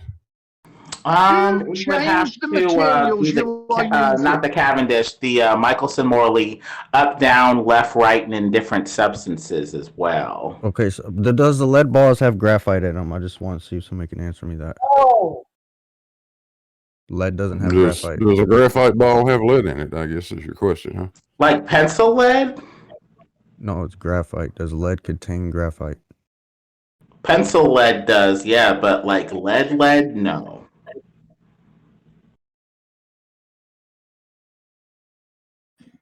Did you think that pencil lead was lead, the element, No. Don Ego? Please, feel free to answer honestly. No.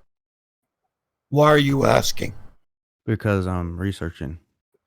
But why are you asking? That their question indicates a bit of at least confusion at best. Sure, I might find out if a lead ball is paradynamic magnet. Yeah, paradynamic. What are you high on this morning? Let's go around the room and everybody talk about what they're all fucked up on. Life. My grandma's dick. So asking a question makes you messed up on That's drugs? a good one. Maybe you ought to look up.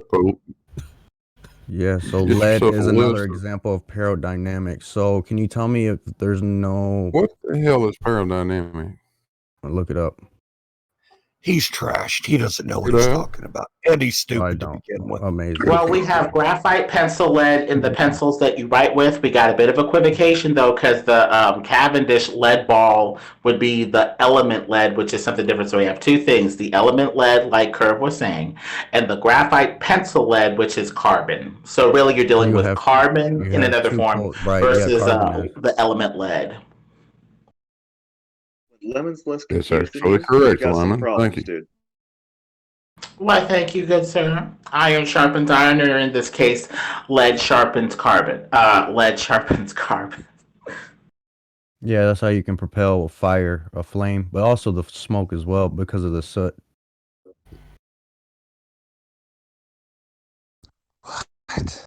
No, to answer your question, Don, no, lead is not paradynamic. Really? Look up paradynamic and see what you get.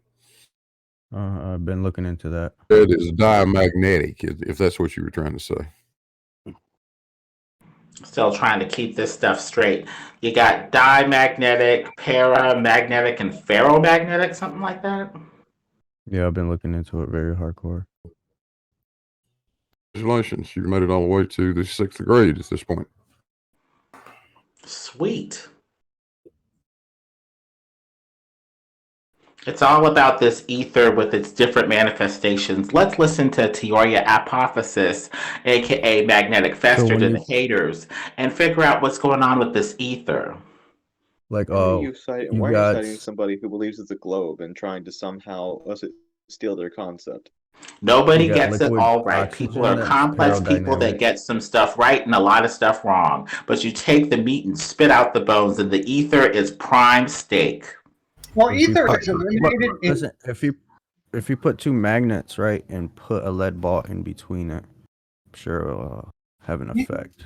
Ether is Lemon. Why is ether not eliminated by performing? Blue does a stationary test where he leaves it alone, and the balls stop moving, and then the pivot stops moving. Now, when you take your masses, you move into place. Then movement happens in the direction of the mass, and if you reverse it, the process reverses. So how is ether being controlled by the masses? I'd say it's like a stone at the bottom of the river. It's just kind of come to rest, and the ether, is gently swirling over it like the river, like over a rock. But it's not quite enough ether force to move the object unless it's, freely suspended or whatever. Just enough ether wind to kind of nudge it a little bit. Ken Wheeler. For some reason, if you suspend it by itself, it doesn't move. It's only when you put it next to another object. Really? Guess I'll have to look into it. Really? Yes.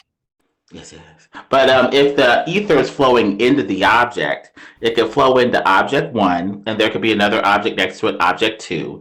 And then as the ether flows in and out of these objects, you get kind of a wind as they come toward each other a little bit. It's like the Cheerios in the milk. Up by entering solid material and slowed down by entering no material, but it has to have no material in order to be. All right, that makes so much sense. It's like the Cheerios in the milk. Flowing into the object. I'll tell you why it's not flowing into an object. There is no ether. But it's like the Cheerios with the milk. Time and time and time again. Let's reason together. The milk is the ether. The Cheerios are your masses. If you draw a system between those Cheerios, they will be passively brought together by the milk flow or the ether wind in this analogy. It has to be the silliest fucking thing I've ever heard in my life, Lemon. Well, the most intuitive, the most natural to the mind. Lemon, where do they do buoyancy tests? They do them in a buoyancy tank, do they not? So would ether be the water in that case? I think so. Moyak, were you saying? Yeah, if you were to, if this ether wind was going into materials, I would think that you could get the thing to spin like a top then if you just made an elongated shape, or an unusual shape object, that the ether would go into the denser part of the material and force a continuous motion into it. You realize there's two sets of balls here, don't you? You do realize there's a pair of them on both ends, and that this thing is rotating. That means your magic ether seems to know where my Cavendish experiment is, and it can swirl around in a fucking vortex right in that exact spot. Well, I want that one. Well, I want to do what Moyak is implying and make an ether parasol. Maybe make some Cavendish balls descending in size from biggest ball to littlest ball, kind of swirling around each other like I'm thinking of a stairway or a spiral, and seeing if there's an ether spiral. Lemon, I was talking more about just taking these things on the torsion balance, and if you made them triangular in shape or pyramidal in shape, they should just spin like crazy because the ether wind will be building up on one side of the object and not on the other side. So it should be a infinite generator of energy. Like an ether parasol. I think parasol. It's an object, one pyramid. And the ether being less on one side and greater on the other side would just whip that thing around like a radiograph. Like the pyramids in Egypt, I suspect that they were getting wireless energy via the pyramids in Egypt using a similar principle, focusing the ether inside of these pyramidal shapes and making it able to power devices when it's channeled up into the air. Well, we know that. We have the pyramid writings that talk about that under the Pharaoh Wu. Yes. And Pharaoh Wu was very into crystals and as well. Wu-Pu-Pu the Third was very interested in the ether. He was the first one to establish wireless technology in Egypt. Was that Pharaoh Poo or Pharaoh Wu? Did you understand what I said, Lemon? This ether move in opposite directions over the span of 4 feet out here. How is that happening? It moves over the span of 4 feet, you said? 4 feet, it changes direction 180 degrees. That's what has to happen for us to observe what's going on. Does ether change direction like that? How does it know which side to be on? How does it know which side is which? I don't know. That doesn't make any possible sense. How does gravity know which side is which? It's worse than not making sense. It's downright stupid. Absolutely. So it would just be like a local ether whirlpool. What are the mechanics of gravity? Mass attracts mass is the mechanics of gravity, simply enough that you could understand it. And all you have to do is put a mass close to another mass. That's up to me which side I put the damn thing on. Which side of the small ball I put the large ball on. Understand? Can gravity change direction? Gravity's not changing direction. It's the same way as if you put two magnets on something that can move, like a torsion bar. That magnet, the direction of the magnetism is not changing direction; it's just being attracted along a path. And by hanging them on a torsion bar, we eliminate the downward force of gravity. That's why it's a balance. Well, it's not a torsion bar. Stop giving us disinformation, okay? Torsion balance, thank you. Yeah, constant disinformation from you, Druss. Just making things up. We're looking for science to validate, verify. Oh, shut up, Gina. Well, just because you don't have a test there... I'm making things up. You're just a downright fucking Blue, liar. You're upset and you know because BioJewel is going to be the guy to provide scientific evidence of Cavendish, okay? All hail KIMO, the drama queen. No, not me. You're going to hail BioJewel. He's going to be the guy that converts... It's you, KIMO. You're the drama queen. I got a question for Blue Science, if I may. Hey, Crit. Long time. Good morning, KIMO. A clarification. I thought I heard something you said. I just want to clarify it, just so I understand it. What you said better. Is that okay? Yeah, go for it. So you said Merlin asked, "Can gravity change directions?" I thought I heard you say gravity doesn't have a direction, or would I miss something there? It's a malformed question if you really want to know the truth. Okay, thank you. I think I understand. So Merlin's question didn't really have a good answer, so you gave the best possible answer you could. That's right. Okay, well, got it. Thank you. Maybe we could make this woo a bit more scientific. I want to get a vacuum and get a very strong vacuum and put this ether spiral, this ether parasol, these balls going from biggest size to smallest size and spiraling around each other, kind of like a DNA staircase or something like that. I want to put it next to this vacuum chamber and see if there's a wind going in and out of the vacuum chamber going through the object. I think that would be very interesting. How do you set that up? Let's talk about that. We got to get a pretty good vacuum chamber, see if we can maintain it, without breaking the the pump or the pressure unit.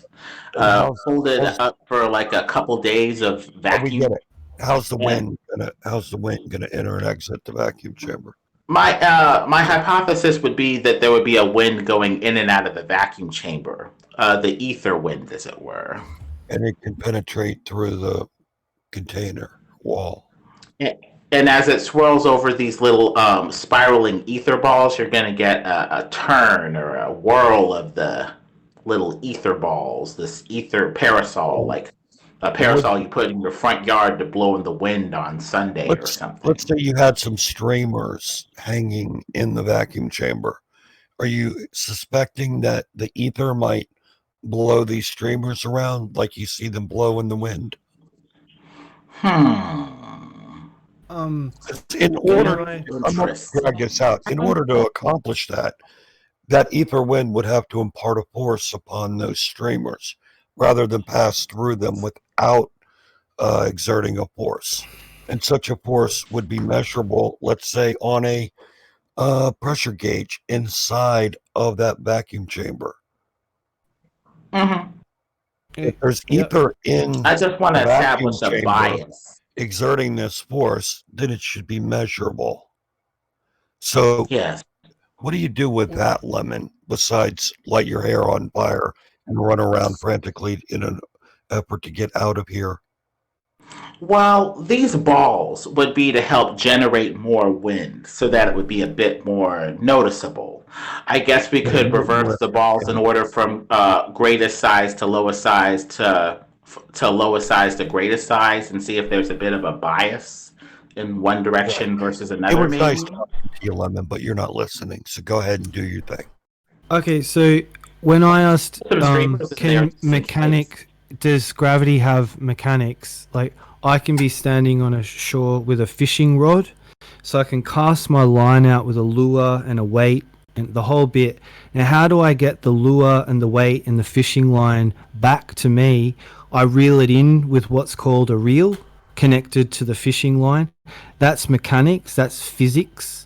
And the mechanism is I start winding in the reel, which will draw the fishing line, the weight, and the lure back to me. So what are the mechanics of gravity again? Well, that depends if you're talking Newtonian or Einsteinian. How would you know, KIMO? The question's not even to you. It's to our side, so to speak. I didn't answer the question. I was saying to Mo, does he mean Newtonian or Einsteinian? Does anybody have a gravity reel to satisfy moral? I got one in my back pocket. Because that lure and fishing line and weight isn't going to come back to me unless I reel it back in, right? Well, it could be attached to a fish bringing it back to you. Is the fish gravity? Is this but it's well trained, obviously, if it brings it back. Probably a dogfish that could fetch you. So if I want to, I'm the sun, and I want everything to orbit around me, have I got invisible arms coming out of the sun, bringing all these orbiting bodies around me? How am I doing it? They've got magical tentacles pulling, right? Yeah. Right. It's much more intuitive to think that they're up there in some sort of fluid or attached to some sort of firmament, swirling around each other. Yeah, you need a swirl. But Mo, let me tell you something. If BioJewel comes back with this mass attracting mass in a vacuum, they will have their magical tentacles pulling on things, Mo. So we're waiting for BioJewel to deliver, and if he fails, all of that, they don't have their magical tentacles. Okay.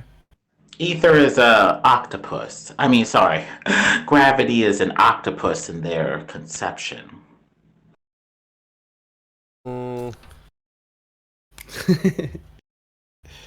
Invisible octopus, I like it. It's not even well centered. You got one orbit going one way, you got another orbit going another way. It doesn't even make any sense. But it works, Lemon, with the force of gravity, which BioJewel, try to listen, BioJewel is going to demonstrate that all of what doesn't make sense makes sense once you see mass attracting mass, and you can't tell us the cause, other than gravity, other than the mass. Okay, Mel? Okay, Lemon? Pay attention to what's going on. You're going to start thinking. If they show two objects moving towards one another, how are we going to say what the cause is without making up the cause? Mo, Lemon. Because if you say ether, Lemon, you're going to have to take a cup of ether and manipulate it and show that you can can't just make up ether. This is a very strict experiment where if the variables are not accounted for, it doesn't agree with hypothesis, and you cannot just make up random variables that you cannot manipulate yourself, right? But this is what science does. They make up a just-so story to guide action in the hopes that what they're looking for will be discovered. Space would be the place to look for these forces, as opposed to the mass itself, if you're thinking along the lines of an ether wind. But also, Spurs, if some of us want clarity and details, like Neil deGrasse Tyson was asked, like, what is gravity? He's basically said, we don't know. Yeah. So, like, if it can be demonstrated, that's fine. But is Blue and BioJewel going to say, when you ask or I ask how, are they going to say we don't know? No. How can they say they don't know? Good. They will have information, knowledge, and an independent variable that causes this effect. Yeah. So if we remove magnetism, electricity, pressure from the atmosphere, inside the container, that is, then we have to find another cause. Lemon will say ether. Okay, if it's ether, he's going to have to show to Bio that ether is the cause by manipulating ether, taking it out, adding it, removing it. That's how we would do science. Otherwise, that's why I say, Blue, we can't get out of this. We can't just make up random things and say, well, that must be the cause. That must be the cause. It doesn't work like that. It's basically the substance of space itself. We call it electromagnetism field, but they already look for gravity in the Higgs boson field that's everywhere in space, as opposed to in the center of mass anyway. So they've already let the cat out of the bag that they think that these gravity forces, if they exist at all, are coming from free space itself, aka the ether. So it looks like we already have inklings of them saying this gravity phenomenon is coming from space itself. Could be, Lemon, could be, but in order for it to pass the scientific method, now I know you don't really probably like it or you don't agree with it, but unless it passes this method, you're not going to know for sure what is the cause, right? You'll just be like, I think it's this, it could be that, that's the best guess, and that's what we're working with. We don't want that. We want to know cause and effect. Crit, sorry, you want to say something? No, I'm sorry. I fat fingered my push talk key. It was a mistake. Okay. I know. I gotta do something better. Well, for scientific purposes, all it needs to do is guide action toward exploration. That's what they do with their generalized materialistic exploration of the geological time column to explain away the flood and make men a bit more scientific by looking for something other than God judged man and, killed all these animals that were buried. You can have a framework that guides exploration too in science, even though it's not necessarily directly proven. And it looks like a framework with space having a substance like ether points scientists in the right direction about where to look for this stuff. With your view of how ether works, I'm going to post an image right now. I'd like you to tell me, what do you think would happen to this device here? I got your lemon generator. I suspect it flows a bit more toward the mass of the object. I got the mass of the object. It's in a tapered teardrop-looking thing. I guess there would be more flow toward the thicker parts. So you think this would be a generator then? This thing would just spin perpetually. It would spin slightly, but since this ether is also passing through objects, you need a bit more of a bias, a bit more of an accumulation, and a bit more of a push. That would, I guess it would take a bit of geometry to make the right shape. Right, but this should at least demonstrate your ether wind. Could you work that out for us, Lemon? Because if you can, I'll build it for you, and we'll test it. I mean, if you notice, Blue, I've already started on the flat earthers by saying if they make up variables, okay, this is on your side, this is why I don't understand why you're not getting it done. Flat earthers just can't make... I won't. Not you, but BioJaw. But I'm saying there's no way we can say after the variables have been accounted for what the cause is without making something up. I want to help Lemon prove this theory. All I need is a better drawing, an accurate drawing, 2-scale drawing, and I'll build it for you, and we'll see what it does. Well, there's different ways to go with this, but we could try, maybe different geometric designs. What were you saying, Merle? I was just going to say, Spurs, forgive me if it's a too simple example, but if I put toast in my toaster, my hypothesis is my toaster's going to toast my toast. It's plugged into the socket, the toaster works, the filaments work. I've got it on the setting of 2. I might push it down once. It's not toasted to the brownness I want. I do it again. It's just right. It's just how I like it. It's something I can test and repeat, observe. Anyone can do it. I'm happy with that kind of science. That's not science, Merle. Where do you observe toast cooking in nature? It's got to guide action. Oh, so it can only be unobserved phenomena in nature. Yes, that's what the scientific method deals with, the natural and physical world. Okay, well, I thought the pendulum is man-made. Yes, but obviously we have the observed phenomena in nature. We're trying to find out the cause. So if you're saying that I see toast cook in nature, I know the cause of toast cooking in nature, then you can build a device to try and replicate what you see in nature. Just like when we did the sun and ships disappearing, when we hypothesized it was the atmospheric lens, we've got to take an actual lens, Merle, to show you that this phenomena can be replicated in the natural and physical world with the lens and have things disappear bottom first. Okay, that's where the borders get confused between man-made, when to use man-made, and when is it natural. Yeah. No, KIMO. No. For example, one more example. One last example. So Merle, just so Merle gets it. So Merle, we see things fall in nature, like apples and eggs, and fall out of a nest. You might think, okay, that egg is floating and in one water, but it's sinking in another. You know, what's going on? How can I test this? Right? So you can take a glass of water, an egg, and salt, and change the density and test your hypothesis. You started with Merle with the hypothesis. You had no observed phenomena. You just said, I'm going to take this toast, which is, and I'm going to predict the outcome. But it's not science, yeah. Okay, so you need observed phenomena first. In That's nature, the first step. First step, you observe something in nature that is questionable, curious. You're like, what caused that? What's going on there? How did that happen? Yeah. Lou, how many RPM do you think this thing will do, and how many newtons of force will it generate? I expect just the observation, Moyak, of movement, and that's it. Oh, Blue, you're talking to. Okay. Yes. I need some more details. I need more details. It was just a quick drawing. I'm sorry, but I don't know what units to use for ether wind. I don't know behaves. I know nothing. Nobody has any of it because it doesn't exist. It's going to be really hard to try to figure that part of it out. Yeah, but it's still just denser on one side than the other side, like Lemon suggested. You should motion or get it force of some kind.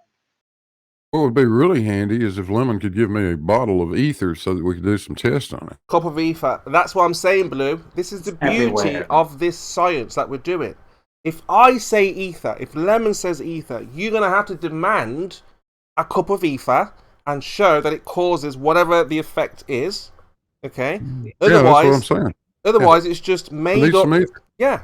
This is my point, I'll Blue. This is what I'm saying. I'll build the device, and you guys need to give me some ether that we can test it with. Now you understand. I don't know where to get. I've looked for ether on Amazon. They don't have any. Well, Blue, to be fair, though, this design would just be a proof of the existence of ether, not cause and effect. Any of the mechanisms it works. Right now, I'm thinking about how to accumulate it. And that's why I'm thinking maybe we need a filtering like the orgon units that Wilhelm Reich made. Good, Lemon. That's what we need. Because Lemon, we cannot. And you accumulate something toward the inner part of the device. Maybe we could filter some of this ether and get a bit of a flow going. I guess the material would have to be like a variable density material. Then the density is going to be uniform across that object. But I could do it like with. Just one end of it being made of feathers and the other end of it made of lead. What was the orgone generator made of? He used different layers in this box to get a differential in the box where there's more heat on the inner part of the box than the surrounding air. It was like cloth metal. He used different combinations. So I'm thinking maybe we could filter the ether. But I'd have to see what, if anything, can filter out the ether and lead to more of a flow. So it's going to take me a couple years with that. Is there any way we could find out what Wilhelm Reich used? Some of his writings survive, I believe. We still have his Cloudbusters, but they destroyed a lot of his books. I mean, just one more other point. I mean, Blue, this is how fantastic this method is. So even Whitsitt will say, well, it's electrostatics, okay? So everything's got electricity. Now, that's his claim. He's going to have to show that electrostatics, you turn it off, you turn it on, you manipulate it, you show the effect. Otherwise, it's similar to what Lemon is saying. It's just that I think there is something that is causing it, and there's no way of demonstrating it or experimenting with it. That's great. Let's test it. All I need is a design. That's all I need. Show it to me. So that's why when BioDual performs this live, I'm not worried about BioDual. He's going to do whatever he does. This has already been done in a vacuum so many times. It's not even funny. It's a non-starter. So you say you can give up on it. So you say you're going to trigger me with that. No. You say it's been done. Everyone says it's been done, but we've never seen it, have we? Yes, we have seen it. Well, go on, and let's have a look what you've seen. The human race has seen it. Oh, no. Human beings did it, KIMO. So anyway, look, somebody made those. Jules took the mantle or whatever it is, or the gauntlet. He said, "Yes." Go ahead, talk about you all you want to. Well, I guess I'd start with an ether filter. I'd try to make a ball with these layers, kind of like Wilhelm Reich's orgone machine or something, and maybe make a hole coming out of the ball so that it could accumulate something to the center of the ball, and then channel it or shoot it through the opening. Maybe I could use that as, like, I don't know, an ether laser or some sort of ether,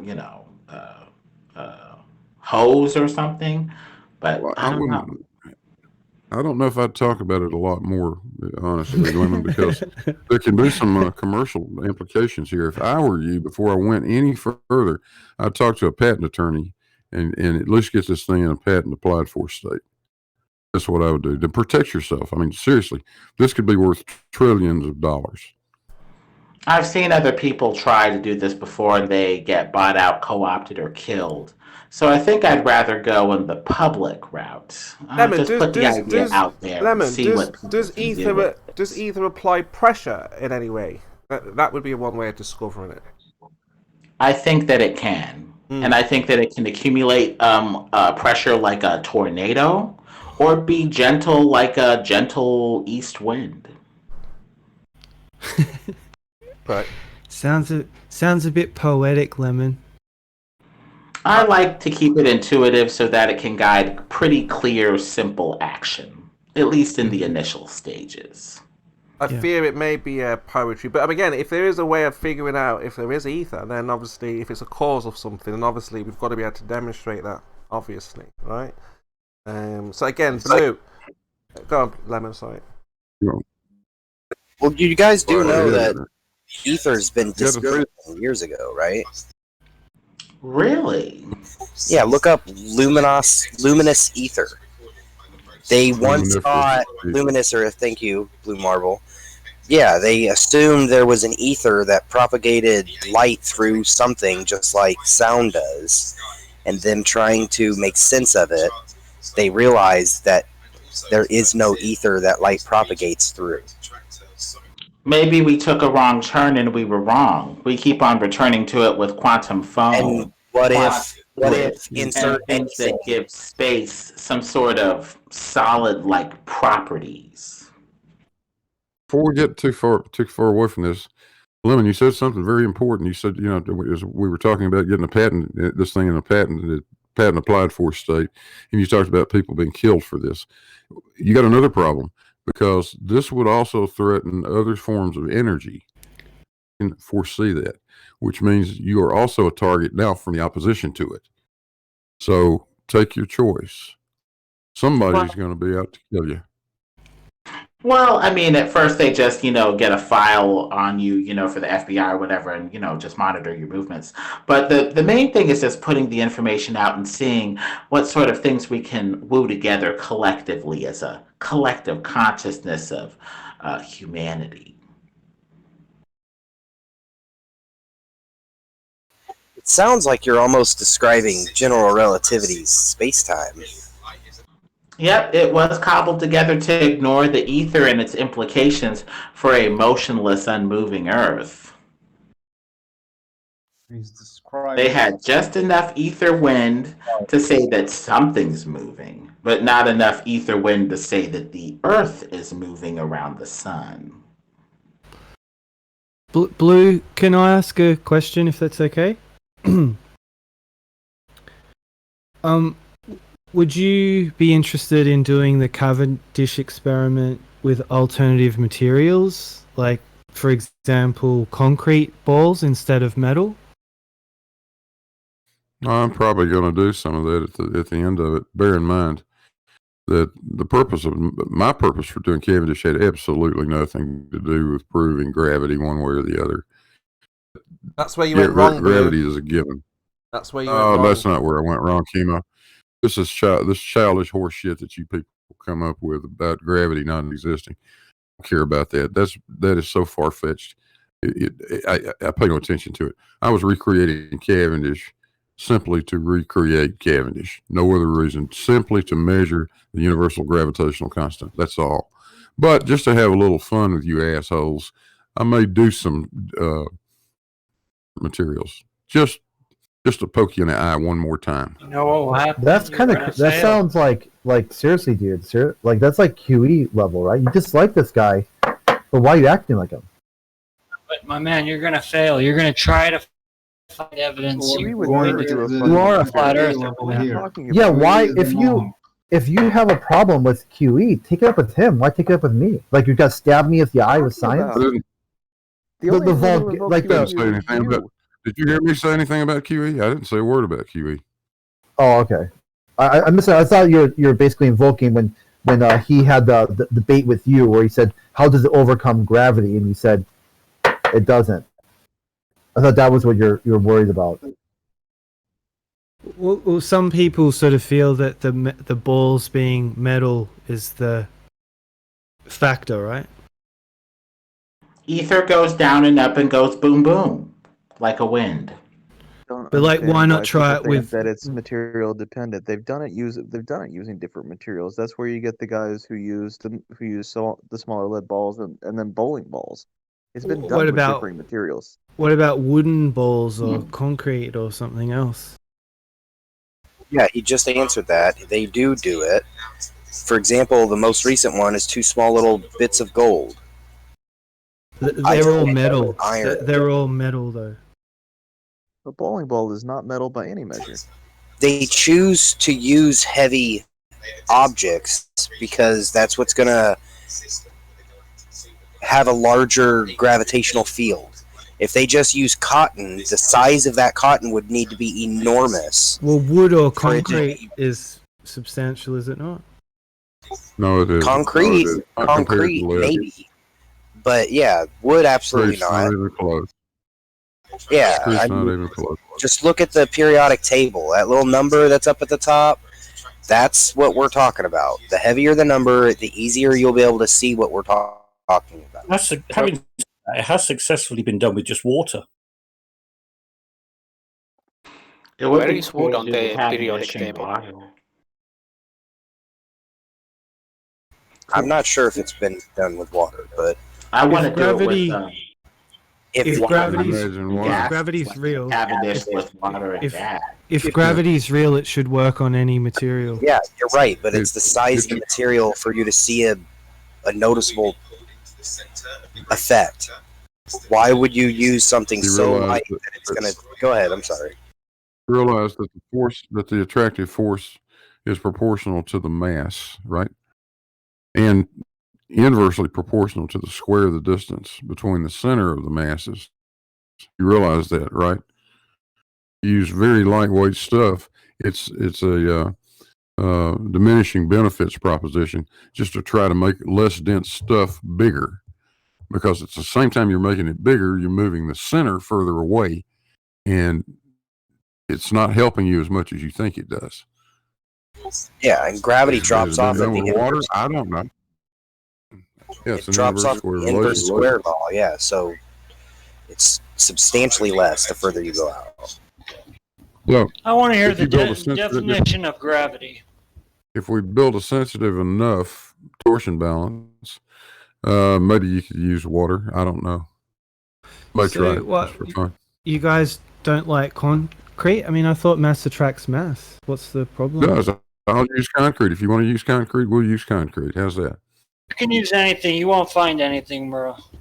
No, Merle, the problem with a lot of these materials, such as water, would be that it's diamagnetic. So it's ever so slightly repelling each other as well as attracting by mass. Well, everything is diamagnetic. Everything. Lead is diamagnetic. There's that, but, you know. It will exhibit no magnetic properties at all unless you put it in a magnetic field. They're just setting themselves up for another goalpost move. You'll use concrete, and then they'll just keep going to different material over and over and over. Of course. For some reason, they think that... I know. Yeah, for some reason, they think that you have to use every material that's in existence in this experiment, no matter what, before you can say that there's evidence. No. Or something. You never actually answered a specific question. We go in loops for hours just to come back to the same question. And also keep in mind that people are pretty devious. Look at all the goalposts that were moved for heliocentrism. At first, the sun was 3 million miles away about 2 centuries ago. Now it's 93 million miles away. Yeah. I mean, they just moved the goalpost all over. That's not the goalpost. It's better observations. Again, back to my glasses analogy. That's goalpost moving. The observations. No, it's not. We're still looking at the exact same thing. It's not They're like just crap. They just move out as far as they need to have any kind of room. So people move the goalposts all the time. Just see how much BS they're putting into the process before you either accept it or reject it. That's not what moving the goalpost is. Absolutely true, completely correct. When science looks out and they say that, for example, a universal candle is this brightness, which means it's this dim, which means it's this far away. If we find out that the brightness of that universal candle is a little bit different, and we find that out and redo the calculations, and it comes up with a new, more accurate distance from that galaxy, that is not moving the goalpost. It is just getting a better answer to the same phenomenon. You're exploring and finding new things, right? No, it's the same thing looked at it through better lenses. It's like wearing glasses. You're still looking at the same thing. If mass attracts mass, wouldn't it be incumbent on us to test all the materials to see if mass attracts mass instead of just metals? So you have to test every material against every other material? Is that what you're saying? Not every, like I'm not trying to make you jump through hoops for a second here, Blue. You can do that. Like solid, liquid, gas. The scientists should have already done it. No, the scientists are doing it, and every single time they have a specific mass and a specific diameter, they're getting the same results. Only if you find flaws inside of your predictions do you have to go back and change the experiment. If we were to find two materials that repelled one another compared to pull one another towards each other, that would open the door for a reason to start more scientific experiments. My friend, we don't see that. We see the exact same thing that is predicted through general relativity. We are seeing that from so many different angles. That's not objective inquiry. That's not objective inquiry, Mike. Sorry. It is objective. According to the rules of Dr. Whammer, everybody just speak whenever you want to. It's okay. But at the same time, that's not objective inquiry. Whammer, it is. Conversation with Merle. You can't just say it is. No, listen, if you do an experiment, 1 + 1 = 2, and you do that experiment from so many different angles, at some point you can sit back and say, this is what we got.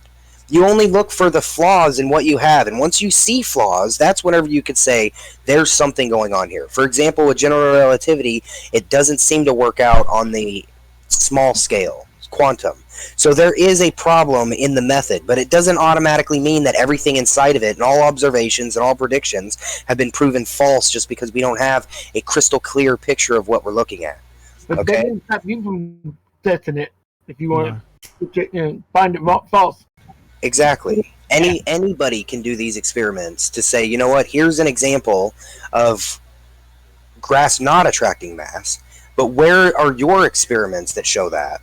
Where are your experiments that show that it doesn't framework we that have you're comfortable that. working How many times should we you have a post general this? framework you're comfortable writing workarounds for. I'm dropping gravity like a bad habit and looking into space itself, aka the ether, instead of the mass of the object itself. Call it whatever you want, but what you're describing is the curvature of space-time. It is whatever you want to call it, ether or whatever it is. If you were to make this machine and come to find out the properties of the universe itself, they will be identical to what we predict from general relativity. So go ahead and keep wasting your time thinking that it's not gravity. Stole the ether and just called it another name. So I'm going to go with the old concept. So, Spurs, is it fair to say that Mike has a pre-foregone conclusion? Yeah, Mike is wasting time, Mike, because what we're looking for is mass attracting mass in a vacuum. Okay, so do you have that? You've been shown that countless numbers of time, KIMO. What we're looking. Okay, so we have the paper. Okay, You're the one looking for it. We're not looking for it. Listen, just because your criteria of what you'll believe is so high, that doesn't mean everyone else's has to be.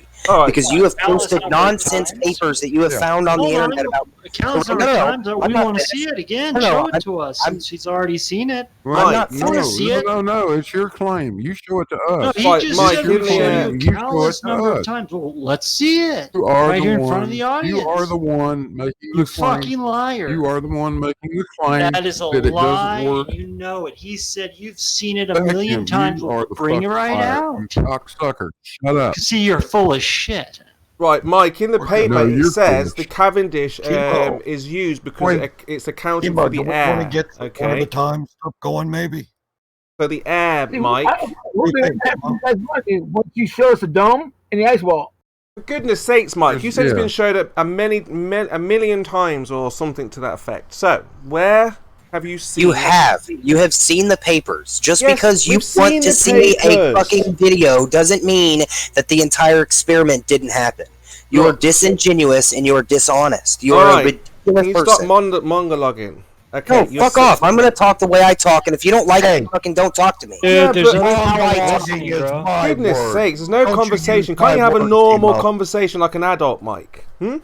I do. You're the Right, one nitpicking the way I speak. You're spiraling. I'm trying to have a normal, civilized conversation. You're an idiot if you think I'm spiraling. No, I'm very Everything civilized, Mike. Very, very civilized. Easily Now, disproved. Mike, There calm you go. down. And me speaking the truth doesn't mean I'm not There you civilized. go. Okay, Don't you could be it doesn't right. mean I'm the bad guy. Mike, you could be right. Okay? Definition of vacuum in the chat. I put it in there for you, KIMO. Again. Okay, so we've got the paper, Over and Mike. over again. You've seen it. In that paper, it says it's done in the vacuum to account for the air. Okay, so they understand that it needs to be in a vacuum. Cabin dash in the vacuum. That's exactly what you have. That's it. Yes, but I'm saying the reason why they put it in a vacuum in the paper, it tells us that they're accounting for the air and things like of this nature. No, it does not say that. Yeah, that's No, what it that's says not what it in the says. paper there. So Really? yeah, You wanna so show what that we're to me? asking for, Mike, is if this is a reality and You've not never just even a downloaded made up the paper, claim, KIMO. is it possible to see what they saw? Just yes or no. Wait, say that again? So is it possible to see what they saw? Yes. Excellent. I can go to that paper. Mhm. I can look at the actual paper that the scientists put out. They're going to be very, very detailed in how they performed this experiment. Okay. I can do the same thing and get the same results. If I were to get opposite results, I would then be able to produce a paper, show how I did my experiments, and the entire scientific community would hail in the all magnificent Mike that he was able to completely. They would. Goodness No, sakes, that's Mike. not how science works. That is Mike. not how science works. I can No give you one's- examples. Why of how do you that get so science- argumentative when no one's even arguing? I'm not denying anything. I don't get what People you're are saying. speaking over me, KIMO. So I'm going to speak the way I speak. Yeah, if but you I'm don't fucking saying- like it, go fuck somewhere else, man. What I'm saying Try is to you're keep being it to like 10, argumentative. 20 seconds each time, Mike. I can talk the way I talk. If you don't like it, stop. No, I'm saying No, try to you keep can it to do 20 that. seconds each. It's very Oh, simple. 20 seconds each. But look, you can That's do. You not can how speak, I do it. Mike. You don't have to be so aggressive, though, right? I'm not aggressive. Okay, so that's what we You need to hear. don't That you have can to speak be however you so want to be, but sheepish, obviously being KIMO. aggressive just means that you want to fight. I'm not trying to fight. I'm KIMO, just trying to have a stop being civilized such a discussion dick. about this Cavendish that you said is everywhere. It's been seen. Now, I understand there are papers. There are people who have written down on paper that something does something mathematically, and they say they've observed it. Now, Finish up. how can we verify that anyone has observed what they say they have observed? Quit being so aggressive, KIMO. I'm sorry. Forgive me, but Well, when let we us are get to the you are. conversation. when we're You being are, sir. when we're being lied to on a daily, regular basis, one can be rather rattled about the situation. Oh my One God, finds KIMO. themselves in. Yes. KIMO, Yes. do you really think that you are so intelligent that Hey, you come on. Where are you going with this crap? Not at Don't all. Not interrupt. at all. Not at all. Nicely, bro. No. What he is claiming Mhm. is that he has figured out science This is you just further said and this. better than scientists, people that have dedicated their entire lives, and yet KIMO doesn't believe in gravity. Why don't you just roll with it? Whammer, I haven't come said up with a new complaint, please. So always say, "Oh, Whammer the keeps entire interrupting. scientific community and the Whammer needs to be kicked from the fucking VC. Whammer is allowed to speak. This is an open platform. It's not all about me, guys. Over top of everyone all the time. Well, he's looking for a It's gap. the only time he's got something to say, KIMO.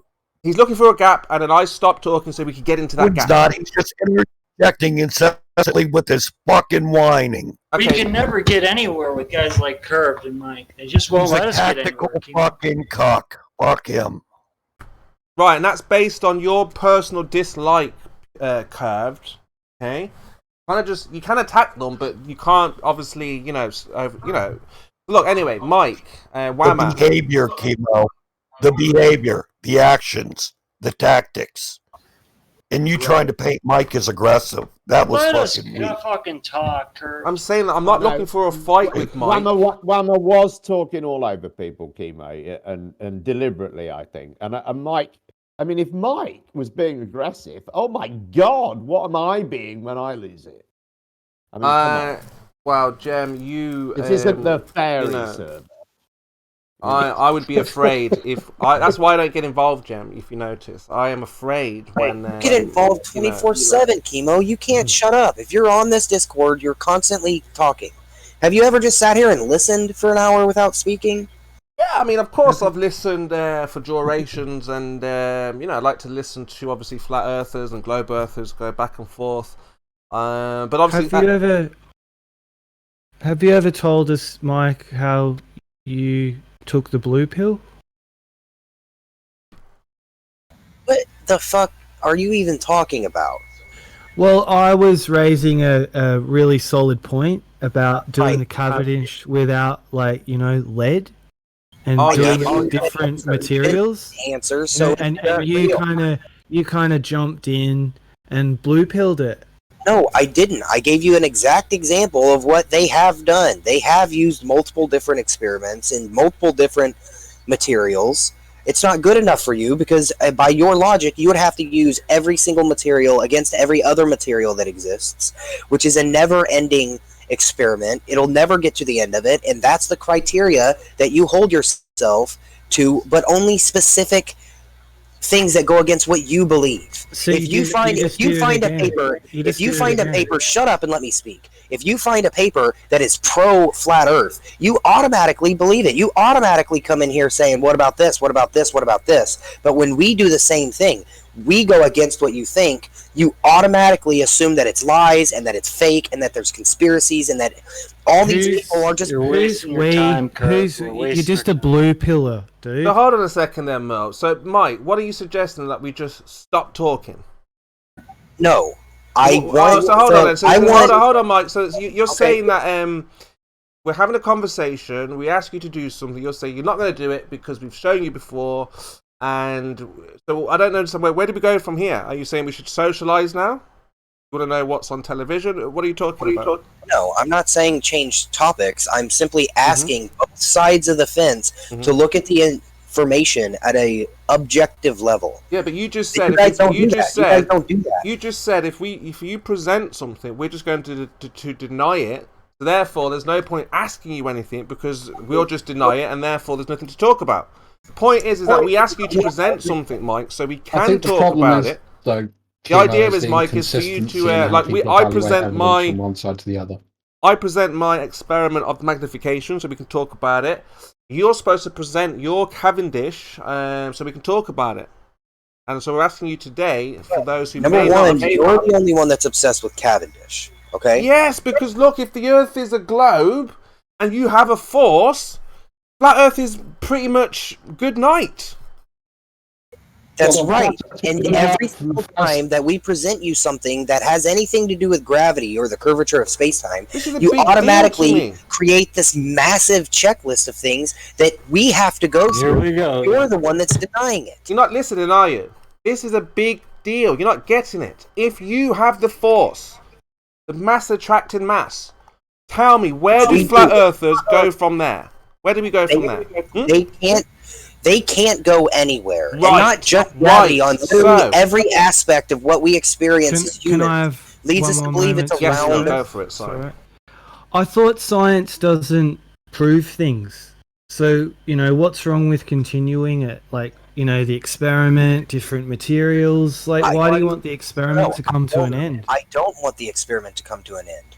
I am simply saying at some point you do have to make a judgment call of saying what we are witnessing can be described as general relativity. Because literally everything points to general relativity being correct.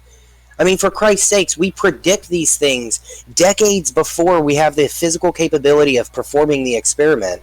And we're predicting such as gravitational waves for decades. And then we finally have the technology to create the experiment, and the results come out exactly the way we predicted them, because we have such a unbelievably accurate model to predict the curvature of space-time, which is gravity if you want to look at it on a fundamental Look, level. again, you just derail, and that's why you monologue, so you can jump onto other things. Right? It's just how I talk, Kimo. If you don't like how I talk, it's not about how you talk, it's about your tactics. So you started off talking about one thing, ended up talking about something else. That's just part of the tactics that you have not to prove your claim. Now, you've said Cavendish has been shown. Quickly. Well, if Kimo gives any space. Okay, if I can interject quickly. I think the problem. I think you're making a good point. Not about me, Drus, but go on. If we do an experiment several thousand times over, and we're getting fairly consistent results for that, then we can come to a reasonable conclusion to say, hey, this looks pretty right. We've got high confidence in the result, and you're right. We should continue doing the experimentation, because something may falsify it, something we've not taken into account. So I agree with you on that point, Murray. Thanks. You feel me? Thank you. Yeah, well said. yeah, I agree with that also. I never said to shut down experiments. Well but at some said. point you So do what have we're to looking for, Mike- say this is what probably Mike, is. you're going to do it again. You're going to start with something and end with something different. Now, you said... No, I'm not. Kimo, you're insane. You need to take medication, man. You said... He's doing this to wind you up, Mike. Well, you did say, Mike, that Cavendish has been shown thousands of times in a vacuum. Yes? I mean, the numbers are anecdotal, but it has been done. There has been reports. Entire teams of people coming out with the same thing. Not one person came out and was like, oh, no, that was a fake experiment. We've completely made it up. You would have whistleblowers in any conspiracy. You don't have that in scientific fields such as this. And if there I'm is, not about please all show of me. that. Again, Please what show are you me. talking about, dude? I'm talking What about are you talking about? You talking don't want about what you said you've seen. Cavendish in a vacuum. It is. Everything that I am saying, you're scared See, to again, you confront start with because one thing, you know end up with the end whistleblowers. result. Why are we talking about whistleblowers? We're Are talking you about... too fucking... do you not have the physical Oh capability my of gosh, we understanding... started with Cavendish, you ended with whistleblowers. What does that have to do with Cavendish? If you would have listened, you would understand, Kimo. Does anyone else not understand? No, I don't understand. Where is the observation That's of not a mass surprise. attracted The mass? observation literally out at anything on the ground or literally anything around you. 100% of all of that is showing this effect. Okay, so now we need to demonstrate the force. No, you need to demonstrate the opposite of that. No, you need to demonstrate it. You're the one saying that all of the scientific field is completely wrong and everyone has got it look wrong. what you're If doing. You got it right. Again. You show me. Again, you're doing it This is again. class. You started with one subject, you're ending with another one. No, I'm not, Kimo. You're just too fucking stupid to So have a what normal have scientists conversation. got to do with this question? Jesus I've asked you Christ, this fucking dude is batshit. again. Ending with the it's dude. you, Mike. We started It's you, with Mike. science. You ended with the dude. Now look, you said it's been shown that mass and another mass have been attracted in a vacuum. You said it's been shown thousands of times. I know you say this. No, I've never seen this before. I've never ever seen the observation of mass attracting mass in a vacuum. Kimo, there's no helping you. There's Again, no helping. you did it again. You did it again. You started with Cavendish. You ended with Halp. Yeah, you're right. Right, so I start actually with Cavendish and continue end with conversations instead of being stuck on some stupid ass experiment for 6 years, Kimo. For 6 years, you're obsessed and you're delusional. Well, concede then. Okay, so he's doing it again. He did it again, yeah. He starts with Cavendish, starts talking about delusional. What is wrong with you, Mike? Dude, You're start with using it one as an subject. if anyone is using a tactic right now, it's you, Kimo. Yeah, but you're the one that keep running starts with away one from what we're subject. talking about. You're the one that starts with one subject and you end up talking about something completely different. How is that possible? How are you doing this? How are you not understanding? It's very simple, KIMO. You listen to the words that I'm saying and you understand what I am trying, my meaning of it. That's it. Okay, let's try again. Cavendish. Dude, talk to someone else. You are fucking insane. You give okay, up. you are not worth my He did it again. He's He did it given up. again. Okay. Again, he started. He did it again. You're right. I've given up. Again, I've given up talking to a fucking dipshit about the same shit every fucking single day. He's doing it again. Yeah. Simply talking, I'm doing it again. You fucking people are insane. No, and then you can use use this example to fucking strengthen some flat Earth concept because a person got frustrated on the internet. Therefore, you're right about the shit you fucking spat out again right now. We were talking about Cavendish. You keep on derailing to something else. Because why? Dude, you are fucking insane.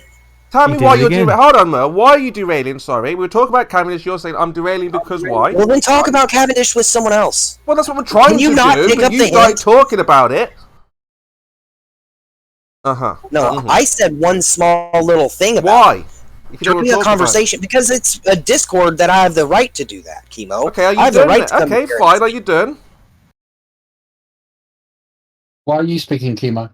Because he's derailing. He starts with one subject, just like what you used to do. Yeah, very similar to what you used to do, just talk about one deny thing that, and KIMO, end up talking about something else. Your opinion on that point. Are we clear? Look at what Mike's doing. Are we clear about that? Are we clear that I deny your opinion? Well, again, Mike, go ahead, Mel. Why is Mike saying KIMO has been going on about it for 6 years when Mike has only been around for a few weeks? Right. Actually 7. You need to relax, Mike. I am Mike, relaxed. I am relaxed. You're inserting unnecessary. You're inserting unnecessary narratives. He has admitted your own personal ad hominem attacks on flat earthers. Okay, that's what you're doing. So is literally 7.5 billion people on the planet. Okay, yeah, but you're guilty of that right now. I don't not give us. a shit. I don't give a shit. Okay, I never came in fair here enough. saying that I wouldn't do any of this. As long as you can recognize it. But just to let you guys know that conversations flow like a river, and you